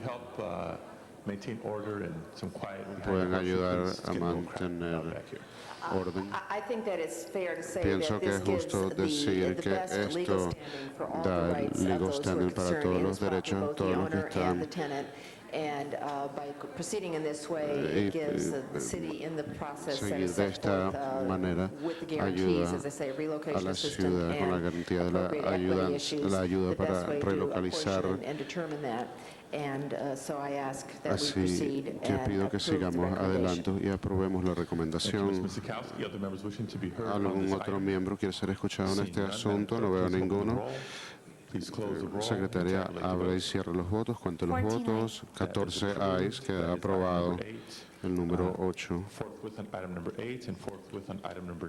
Inmediatamente en el 8 y el 9. El próximo Next asunto. item, Mr. President, item number 26, call special by El Councilmember número Hahn, and a new 26, llamado report has especial been, por el Councilmember submitted Hahn. and distributed to the council Y members. un nuevo informe ha sido presentado y Thank you, distribuido a los colleagues. miembros I del just Consejo. love to take these Me gustaría opportunities tomar estas to oportunidades rise and commend a city department para, for being involved in the early notification system. And as you know, with como neighborhood ustedes councils, saben, over con el Neighborhood 70 Council, certified throughout the city of Los Angeles, the key 70 element to neighborhood certificados en la councils ciudad de is Los this early Ángeles. notification.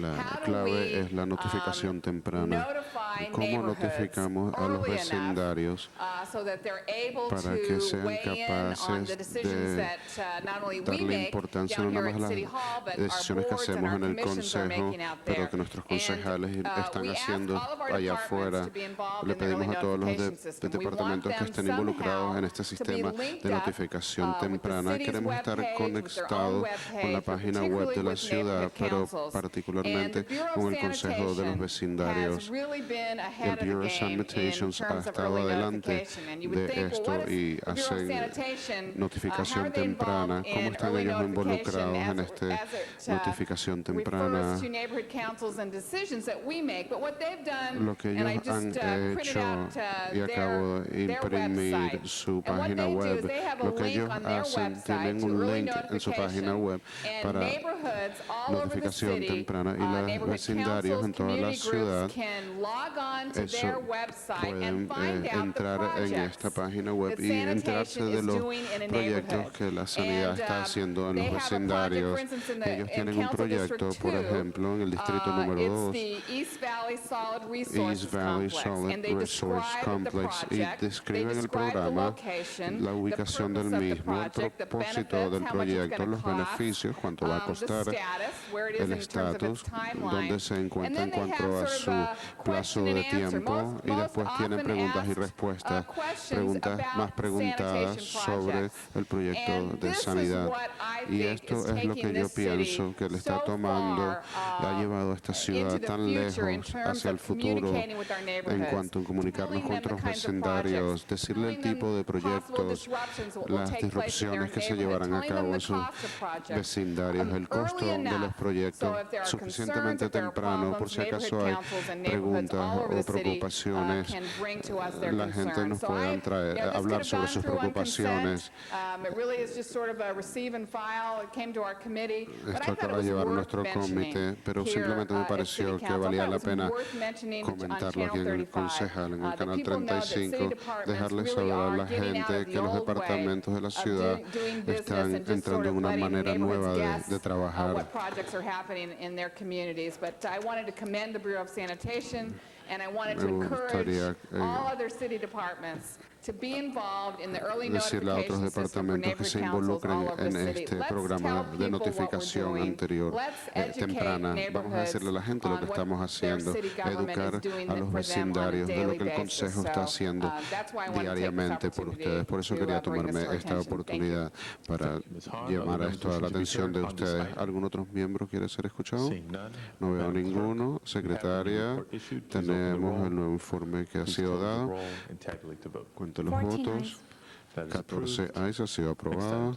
El próximo asunto, el 28, ha sido reconocido como especial, señor Labón. Este es un asunto muy importante que queremos hacer una declaración en alto para una legislatura federal para parar de la consideración del media.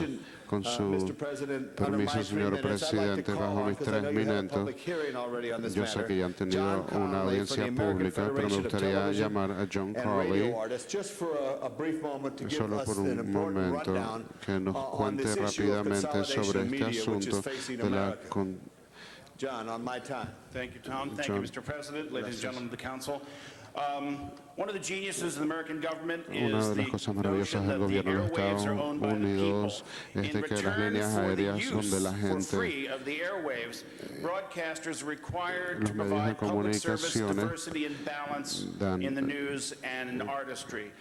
This has been steadily eroded over the last several years by actions of the FCC. The latest round of decision of the FCC, June 2nd of this year, further concentrated the hold of large media companies over our news and entertainment media. You can see it happening here in Los Angeles with fewer and fewer newsrooms, fewer and fewer voices in the news, and diversity of opinion.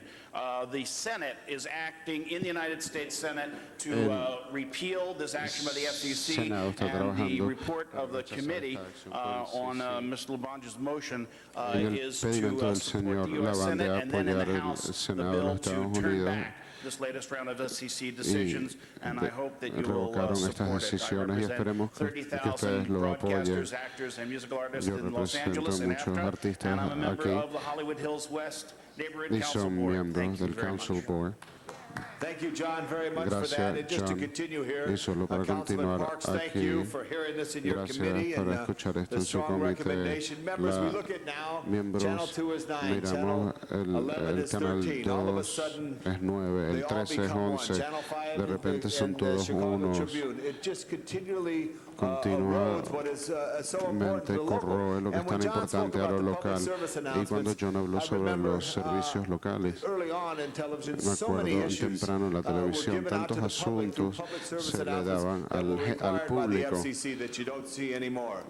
Y esto ya no se ve más, miembros. Esto es muy importante de que mandemos un mensaje de apoyo a esta acción en el Senado de parar lo que to when it's no media anymore, that there will be just a few people who may control all of this. So members, dentro I de poco ask van for a your haber solo support, pocas and personas I thank you on apoyando this. It's an esto. extremely important issue that we and other city councils around this country to take a very strong stand on, because if we don't have a Si no local media, apoyamos it will unos medios really de erode the comunicaciones citizenry to the locales, point where their engagement will not be no va a what haber is truly demanded participación in por the los modern ciudadanos democracy. I thank you and I locales. call for an aye vote. Thank you.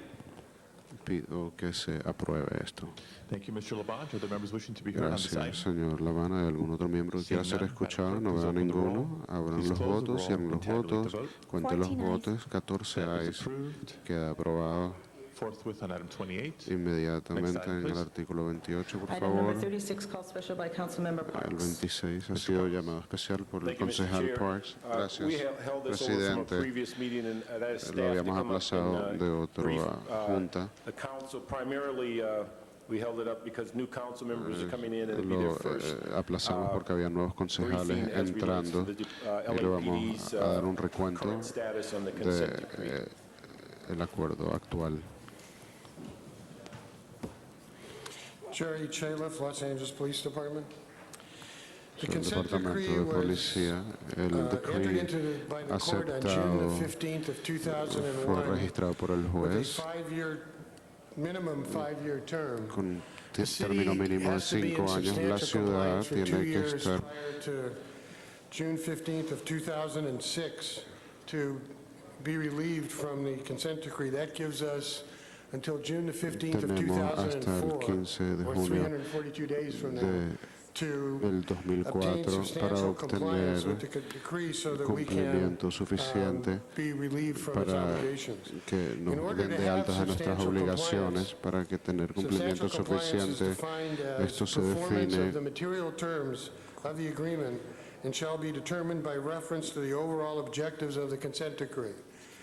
The monitors and the Department of Justice have set the standard as above 94% compliance, which means as to each individual paragraph or provision. In order to obtain compliance, what we had to do was Para obtener evaluate cumplimiento, lo que as a tuvimos que department all the hacer processes es we had, evaluar todos los what new procesos que directives had to be teníamos, created, qué directores what tenían que training had ser to be creados, done, qué and develop a capacitación system of tenía que relentless ser creada. monitoring. For example, there's Por a couple ejemplo, of hay paragraphs where we un par de started at about párrafos que 38% compliance comenzaron and have a now achieved above 38% 97% y ahora compliance están en by más de the 98% process de I cumplimiento just described, which is del proceso que training acabo de describir, and, capacitación devising new procedures. y tener There are procedimientos 190 nuevos. provisions in the Hay consent decree. 109 That's not provisiones. paragraphs, Eso no that's son provision. párrafos, Of those sino son 190, 11 of them relate to police 11 commission de duties, ellos son relacionados a 22 los of them relate deberes to de la Inspector General policía, duties, deberes de la 17 of them relate to inspección, the computer system, which will be known as Teams 2, and 140 of them relate to the 140 Los de Angeles ellos se, Police Department. Of those se 140 refieren a la provisions, policía 8 de of Los them are one-time Ángeles. audits, which those, their due dates were prior to November of 2001. Therefore, we have 132 provisions in which we have to come into compliance. Of those 132 provisions, as of the end of the last quarter, the monitor had found that we were in compliance with 56, we were out of compliance with 60, and that they had not yet evaluated or they were pending determination on 16 of them. Of those 60 that the monitor felt we were not in compliance, we believe that there were 15 that we were in compliance, either because the monitor had, and we disagreed in what the paragraph, what the provision meant, or how they counted, or the fact that we had done an audit after their audits and found that we in fact had achieved the necessary compliance.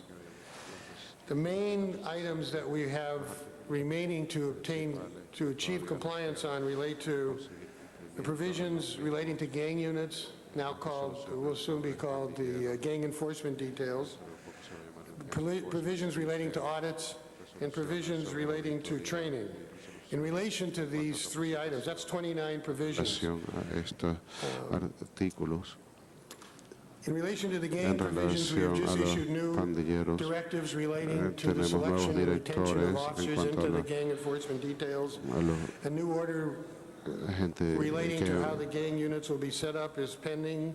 We have issued new logs for these units and new logs for their supervisors, which we believe will bring us into compliance. And we have devoted a lot of energy to the education and training of the people involved And as I will explain in a minute, we've set up procedures to do some more monitoring. enseguida In relation to the audit provisions, thanks to the en cuanto al audit City provision, Council, we gracias have al had concejal, 14 of the positions we en needed 14 de las unfrozen to bring us up to posiciones a total of que se 55. descongelen para que nos lleven a We have, I think, at this 55 point, y hired pienso of que en the este 14 they allowed us, we've already hired, momento I ya believe han it's 4 sido or 5. contratados, creo que son And we're in the 4 o process of 5 y estamos en hiring el more, proceso and de in fact, contratar más. as I was just Y discussing with the de head hecho of the lo que personnel estaba department, hablando con la civilianizing persona by changing encargada positions del from sworn departamento de officers to personal civilians.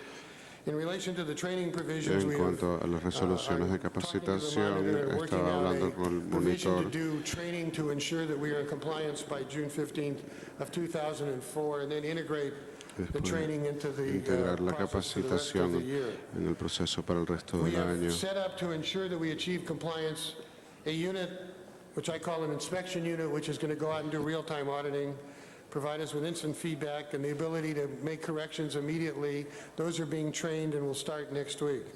We have received promises and, in fact, cooperation from the independent monitor that we will be getting more real-time information from them so that we can correct problems. Internally, we have emphasized the consent decree in command staff meetings, supervisor meetings, training days, bureau coordinator meetings, and we're putting things on the website. We have just completed 2 days of training for all the officers and captain and above, and we are including the consent decree items into CompStat, starting with confidential informants and the confidential informant packages. We're having a meeting with the monitor tomorrow on July the 9th. The CLA, the working group actually, the CLA, the city attorney, the mayor's office, and the police department to try to work out the problems of disagreements on what certain provisions mean or how we're supposed to count them. And our next meeting with the monitor is July the 10th, Thursday morning, at which time we'll have another report from them on how we're doing. And I'm still convinced that we will achieve the substantial compliance by June the 15th of 2004. Mr. Parks? Barbara, could you give us your insight from your position at the CLA's office regarding this report and the progress of the department? Barb Garrett with the Chief Legislative Analyst's Office. As you know, we report to City Council monthly on the status of the consent decree. On August 1st of this year, we are required to submit to the court our semi-annual report on where we are with all compliance items. We will be in Public Safety Committee on Monday, and we will have a rundown of exactly where we are. Our current tally is that we are in compliance with approximately 73 paragraphs and partial or non-compliance with 28 paragraphs. That is largely consistent with where we were last year. Although we have made progress, we haven't jumped the hurdle from partial compliance to compliance.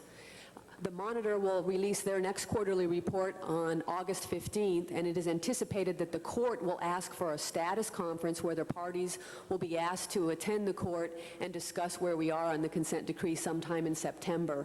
So things are moving forward. We're continuing to monitor.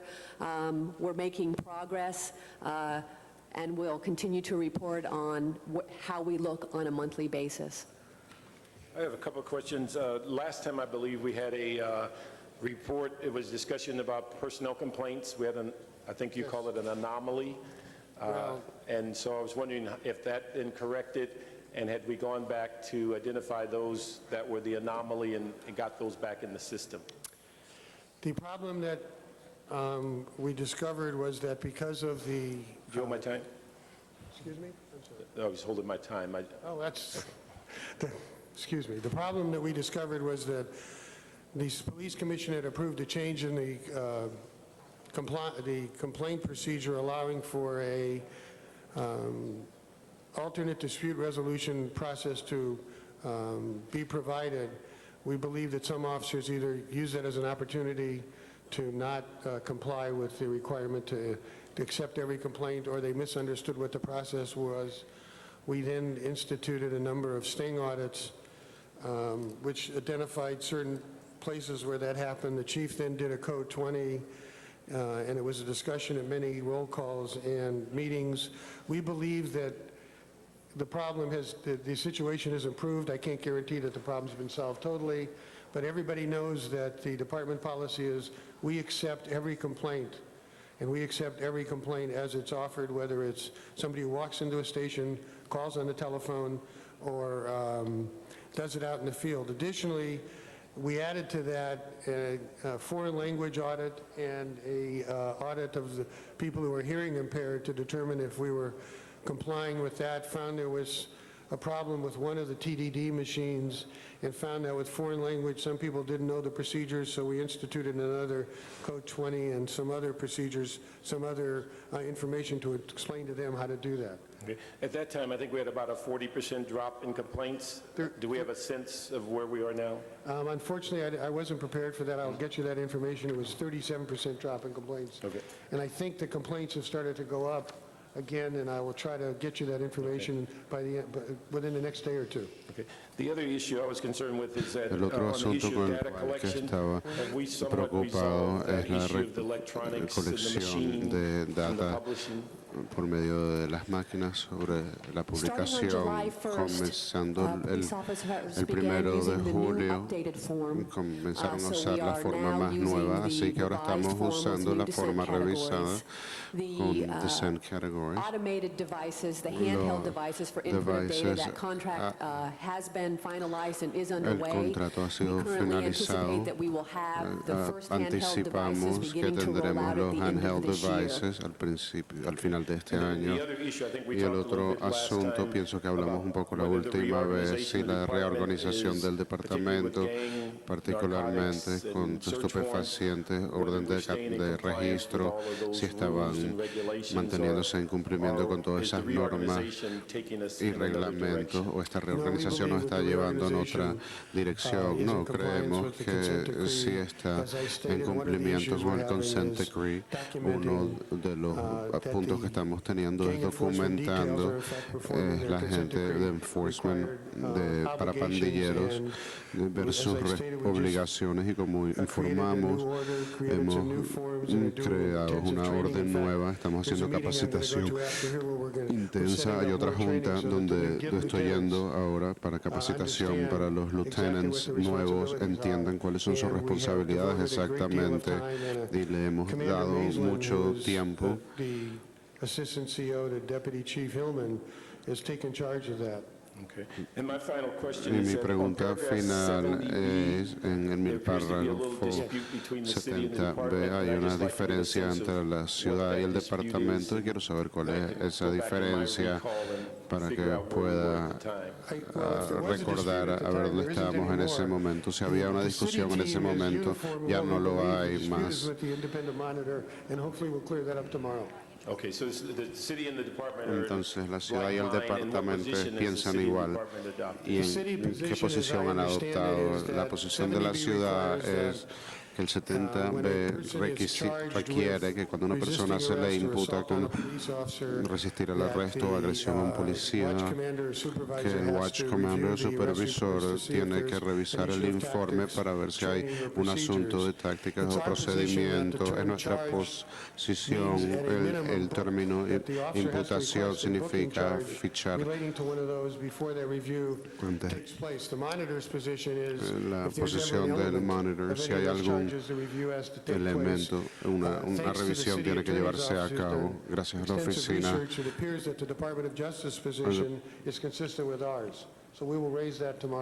Okay, maybe I missed something. So is it unanimous that we believe Es that the lesser unánime que included charges creemos should que be los reviewed delitos or not be inferiores reviewed? incluidos deben ser estudiados o no, solo cuando hay una descripción. Because my understanding, and this Por goes lo que back yo a ways, tengo that entendido, the intent of y that desde hace section was tiempo, to que la look at the intención de larger ese issue, artículo not just the es de booking mirar charge, but el the asunto en elements of general, officers no using nada más la imputación de interfering of arresto. 148s and interfering and those type of charges as a basis for arrest.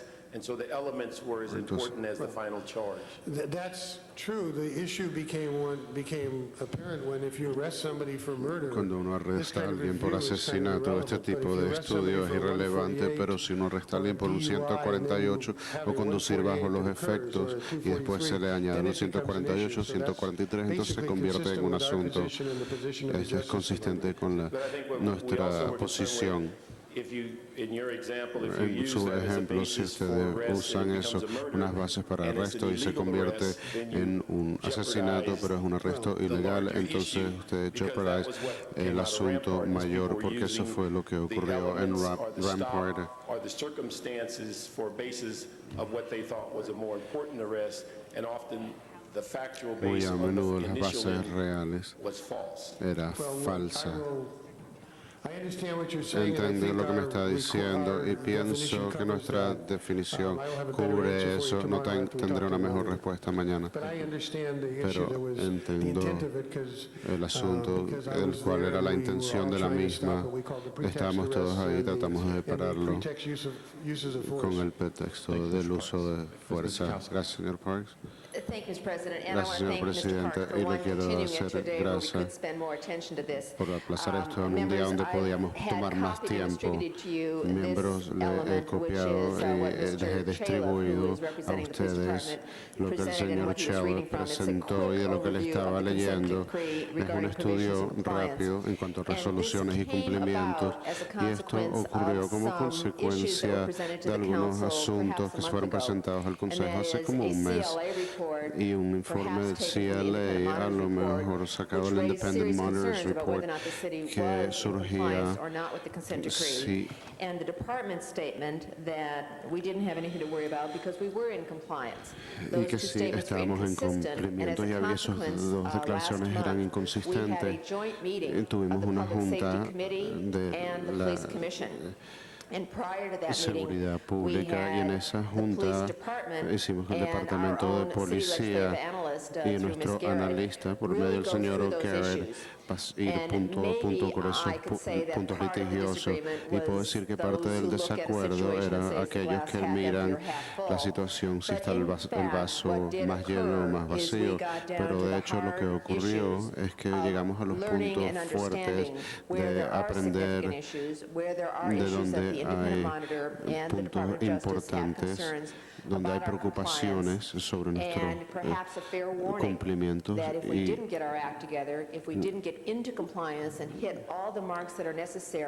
que si no cumplíamos con todas las marcas y que todo el mundo esté de acuerdo que estemos. As Mr. Chaliff has indicated, this is sort of the real hard test year where we need to be meeting all of the conditions of compliance on all of the details, so that at the end of this year we can say to the Department of Justice and the Independent Monitor, we've done it, we are in Programa de compliance, let Justicia, us show you that decirlo, for the lo next 2 hemos years hecho, we'll make estamos en it. cumplimiento, déjenos mostrarlos que I los would just like próximos to años briefly lo indicate, haremos. as was Quiero indicated, we're gonna hear a lot brevemente of indicar, terms that are used van in a the oír consent decree. muchos Perhaps the most términos que son important is usados that en el within term the decree. Los Angeles Police Consent Department decree, and compliance with the el- paragraphs. There's a spelled out document that we agreed to. Hay un It tells documento us del cual when estamos and de how acuerdo que we nos need to be in indica compliance. dónde y cuándo There tenemos is que a estar bajo working group, cumplimiento. which Hay is un a city agency grupo because trabajando, although una the police agencia de la department is ciudad, a required to pesar be de que el policía compliance, it is the city of Los Angeles policías that's tiene required que to be estar en compliance. cumplimiento, es la The ciudad de Los city, when we Ángeles que signed tiene the que estar en consent decree, cumplimiento. was Es signed, la and the ciudad cuando obligation firmó el falls on the consent mayor of the decree. city of Los Angeles and the city council to assure and ascertain that we are in Firmamos para compliance. That is why the asegurar de working que group, estemos which en meets cumplimiento. every Por month, if eso not more often, el grupo de has trabajadores those que nos elements, the reunimos todos commission, los meses.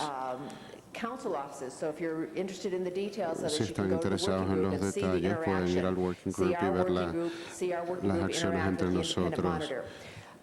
The other thing, as was indicated, we get a Lo otro quarterly que- report, which I think is going to be reduced to 3 times a year, from the independent monitor, telling us what they see as they provide oversight. And then twice a year, we Y go in front después of the dos court, veces Judge al Bees, año who vamos says to ante el everybody, is juez que le everybody dice in a todo el agreement? mundo, Are está we todo el hitting the mundo de mark? So there's a acuerdo, lot of estamos oversight, cumpliendo con lo que but tenemos the most que hacer, important parts of it pero la parte más are those details, and importante Mr. son esos Parks, detalles, alluded to in y his el question some señor of the details. Perhaps one of the Parks most no important incluyó was todos los that information detalles. that El came más out last importante time, sobre which la said información que that on salió the la taking of última complaints, vez, which was que one of the al highest aceptar priority quejas, elements, que es uno de we los would elementos de not- prioridad, well, there was a surprising drop-off in the ahí number of complaints había that were una filed. The caída question is, was there en really a la drop-off cantidad or de were complaints quejas not que being fueron taken? promovidas, We have addressed y that, queríamos and saber we si había need to una continue to caída address o es que that, no and the most estaban important siendo way that we're addressing aceptadas, that is what you y hear about estamos these audits. concentrándonos Some en of them eso, sting audits. y por eso Audits tenemos aren't las somebody sitting in an auditorías. accounting office writing reports. Audits are people in many cases undercover, Auditorías son muchas going to veces various gente bureaus and encubierta, divisions and yendo a pretending bureaus to y be a citizen, divisiones filing y a complaint, tratando or de ser un pretending to be ciudadano, someone trying to file a promoviendo complaint una and seeing queja how o they're alguien promoviendo received una throughout caja the department. y a ver cómo son Those are the issues recibidos that a are través highly del important. departamento. Esos son los puntos que Mr. son muy Parks did raise one importantes. issue, and I just wanted to El address it señor quickly on the Parks question of are we in compliance on the paragraph dealing with the gang enforcement teams. And that was an issue saying that nobody Esto should fue be in un those punto sensitive diciendo que deployed elements for more than 39 deployment periods. The chief of police el has jefe de indicated, la and we all policía ha know that dealing indicado, with y todos lo gangs and gang sabemos, que el impact tratar teams con is las a really high pandillas priority in es every one of una our districts. prioridad muy alta en The cada uno de consent los decree distritos. El consent offered and decree authorized, ofrece, even in the paragraph ha the way it's autorizado en written, el that the párrafo chief como of fue police escrito que el jefe de can la provide a policía rationale to the puede Department of proveer Justice un and the racional al Independent Monitor to Departamento say de why we Justicia might need de people decir por qué who learn their necesitamos territory, gente who para que learn the conozcan su groups, who territorio o need to su stay grupo longer than 39 que deployment periods, necesita and estar they más will de un be plazo able to de do so without 14 changing, without deployments. renegotiating the consent decree. That's in the consent decree itself. Eso está en el So there's consent a lot of decree detail. mismo, I así que hope hay I haven't muchos provided too much detalles. at this point, Espero que but no there haya are dado mucho en este people to momento, go to, pero hay gente your que hay que staff can come to it. visitar. We have a El monthly personal public puede safety committee venir, report where the tenemos un informe department, the commission, mensual. and the CLA tell us what they've been learning, tell us how they've been discussing with the independent monitor issues that are arising, and we try to deal with it as quickly and efficiently as we can so that, one, we improve the department. That's the goal. It's not just compliance with La something meta es over our mejorar head. el It's improving the departamento, department es mejorar el with the faults that were departamento found as a consequence of the con las consent fallas decree, que and fueron that's the critical encontradas con el factor, fault and decree, y that's ese what we are all es el attempting to factor do, and giving crítico, the y esa es la department the intención que tenemos de resources hacer, darle al and the framework, departamento los some of which had recursos, already been there, but the algunos de question los of que ya how well tienen, supervised, how well debe managed saber out cómo in the están field these were, supervisados. was called into question. Esto And so fue that's what this is about, and cuestionado obviously come y to se Public Safety trata Committee sobre on esto. Monday if you want to know more details, but these reports are available. Estos informes están disponibles. Thank you, Mr. President. Gracias, señor presidente. I got a question Tengo regarding una pregunta con Congress Rice. relación I met al with her Congress regarding the Arise. consent decree. Nos She thinks reunimos that con the ella por el form consent that decree. we're Ella piensa completing que el formulario que estamos doesn't really contain a lot of completando valuable information. no tiene suficiente información form that the officers complete. valiosa. The field data reports? El Field Data and, she Report, had sí. some great Y concerns. I ella know she's tenía been, preocupaciones. instructed to do Se ha report, instruido a analysis of the hacer Rampart un situation, informe y but we análisis de la discussed situación de the Rampart, consent pero decree and some of hablamos the sobre el procedures, consent decree y algunos de los and she was procedimientos, highly critical y ella of that fue form. muy I just crítica attended de a ese class at the Academy formulario. last week. Yo fui a una clase, están capacitando a la gente cómo usar este formulario. No, en realidad, como yo lo veo, lleva a la raíz de la causa. Muestra su percepción, la de la gente. No hay contabilidad de la forma. Si usted rellena la forma, la llena. Si no la llena, nadie va a saber que no la llenó. Hay problemas serios con eso, y lo que ella recomendó, y me parece maravilloso, que me parece que captura todo lo que queremos capturar, es hacer un videotape. Y sé que el departamento tiene videotapes en vehículos, están sabiendo exactamente lo que está ocurriendo. Le da a la gente el formulario para rellenar, y si lo rellenan, están obligados a rellenarlos, pero en verdad no hay un recibo de la persona que para al conductor, al peatón. ¿Qué salvaguarda tenemos sobre esta forma con la que estamos gastando tanto dinero? Hay una persona involucrada que es muy crítica del formulario, que piensa que no tiene sustancia, que no hay propósito cuando estamos hablando del perfil racista. Esto está en el consent decree, esto es parte del commitment que hemos hecho al juez de que recogeramos, está específicamente outline el consent decree, no hacer eso, acercarnos de otra manera, pero hemos considerado el factor que causa. Si queremos ser efectivos, si queremos conseguir esta información, tenemos que asegurarnos que nuestros agentes no sean racistas.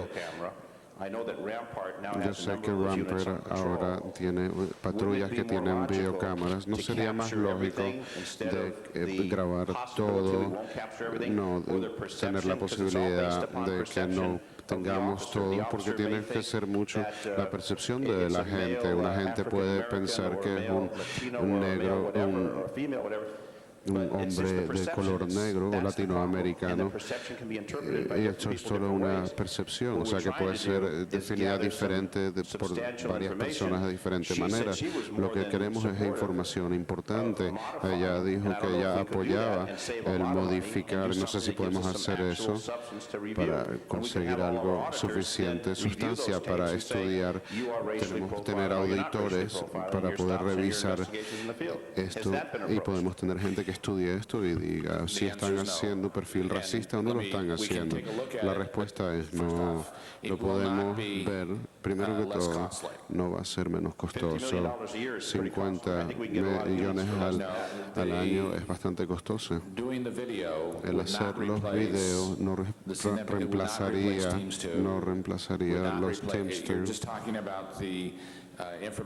Solo están hablando de la forma de la información.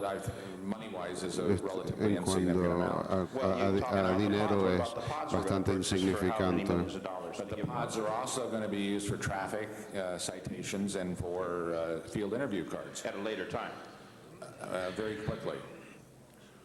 We have, as an option, we're going to buy this driver's license stripe, and we're going to do field interview cards, which we do currently. So we're going to do 3 things with those. In addition, that doesn't prevent us from doing video as well, but they have another approach. I might also point out, I was listening to National Radio yesterday, and the umpires in National Baseball, de la Liga de Béisbol, are very upset with the videos, están muy enfadados con los videos y están diciendo si es un strike o es una bola. Lo que estoy diciendo es que si es un video, no pienso que la controversia terminaría. La interpretación del video sería tan controversial como la información. Bueno, pero si se graba del principio al final y está viendo una categoría específica, si había motivo fundado, no existió motivo fundado. Esa es la situación, lo podemos mirar, pero es bastante costoso. No estoy hablando si es costoso, estoy hablando de algo que tenga sustancia y no algún formulario de papel. Y hay muchos problemas al rellenar estas formas. Y su preocupación es que no estamos haciendo nada en dirigirnos a este problema. Lo que no hemos hecho nada importante al respecto. Señor Reyes. Gracias, presidente. La última semana estábamos en Sacramento en cuanto a lo que significaba el corte del presupuesto. ¿Qué significaba eso para el Departamento de Policía? Mirando a las ventanas de plazo. Si ustedes tienen un plan B, si los cortes del Estado son drásticos, ¿cómo afecta eso este proceso? Pienso que los cortes no dejaríamos que afecten el consent decree. Afectarían el resto del departamento, pero el proceso de monitoreo no sería procesado.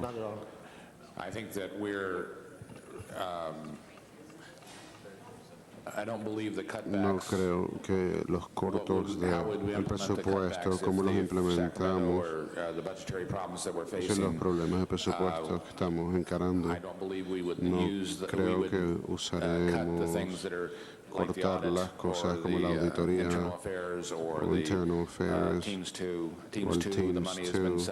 El dinero ha sido puesto aparte en una cuenta y seguiremos adelante con eso. Desgraciadamente afectaría otras cosas en el departamento, pero no las cosas claves en el consent decree. No pienso que estaríamos en posición de hacer eso. Gracias. También me reuní con Connie Rice. Me parece que ella está en lo cierto. No hay pregunta de que estas formas deberían ser usadas de otra manera, que podríamos hacer algo mejor. Hemos visto los videos, unas cosas que los puntos que hemos estudiado. No tenemos un lugar donde guardarlos, no tenemos contabilidad fácil. No quiere decir que no debamos hacerlo, pero una vez que pasemos el consent decree, también tenemos gente que nos diga lo que funciona y no funciona con esas formas de información en el sitio. Hay gente que recoge la estadística, pero nadie nos dice cómo sirve. Pues estudiamos esos análisis, nos moveremos a otra generación. within the Department of Justice, with the Police Protective League, it was a first step. We are already looking beyond that because we know we should and we know that viendo there's más new allá ideas de and eso we porque will. sabemos que But again, debemos don't let the hacerlo, hay field nuevas information card ideas, or pero no dejen que the estas staff collection tarjetas, confuse us with la all the other recolección elements de that are in the consent decree. información And Mr. Reyes, that were put del aside. Señor. Teams 2, the most important, I Teams think, 2, one of the most important yo elements creo of que es this. uno de los We put elementos money más aside 3 years ago. importantes. That's the big Guardamos dinero hace 3 analysis años. of saying what is Ese, going on with officers, where ese are es el they análisis que nos dice más lo que deployed, está who are pasando their con partners, what kind of complaints have been con against them, los what kind of agentes de citations have policía. been positive about them. We do all of that by hand now, or very, very poorly, and keep Hacemos this todo data esto in a a lot of mano ways that is disconnected. y Had we known guardamos los that, we can estados de then, una manera que it's a está tracking system. desconectada. The tracking system is going to be a good management tool. Money's there, we're going to do that.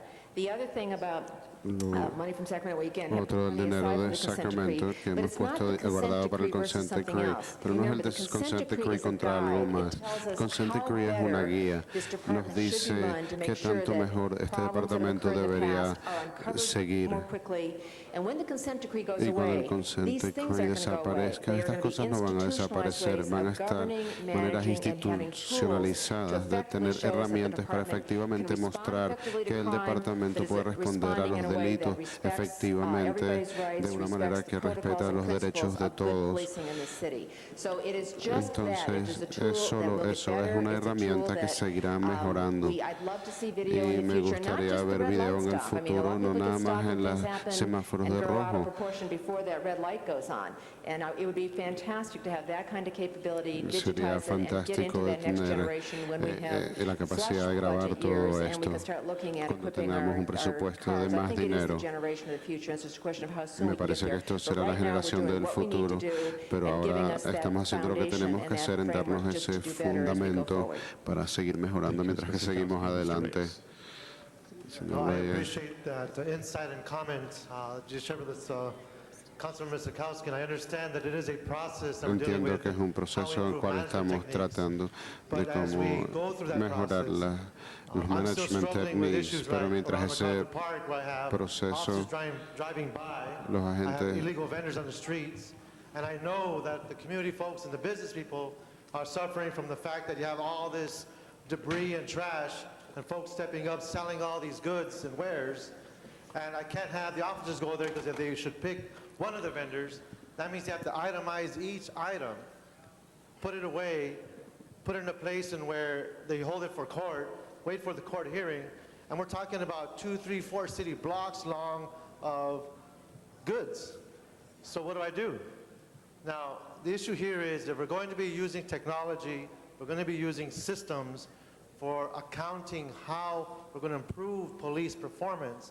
We should also factor in, if I may, how we deal with building and safety, how we deal with rec and parks, and how we leverage our resources so that it's not just the officers who have to be spending hours and hours itemizing each product, each line. So if we're going through that right now, if that's what the consent decree means, then I'd like to be more, how can I say this, informed of how we move into those areas, because quite frankly, the sergeants are doing great. We have a great new captain, Captain Beck. He's trying his best, but we just can't tackle that one issue. And that's just one issue in my district when we're dealing with 25,000 people per 1 square mile. Again, these are issues that I think very relevant to quality of life. I get complaints from people driving in from the west side saying, how could 6th Street be so dirty? Little do they know that I have 4 or 5 block longs of people trying to live on subsistence because they're selling what they can to pay that rent. So it's this cycle we got to deal with, and I'd like to factor in those kinds of issues if that's the real purpose of the decree, is how we effectuate our ability to manage police with our other departments as well. Other members wishing to be heard? Seeing none, Madam Clerk, please open the roll. Por favor, cuenten, abran los votos, cierren los votos y cuenten los votos. 40 ayes, queda aprobado. El próximo asunto, por favor, el 38. Es especial por la señora Hunt. Considerado especial. Thank you, Mr. President. Members,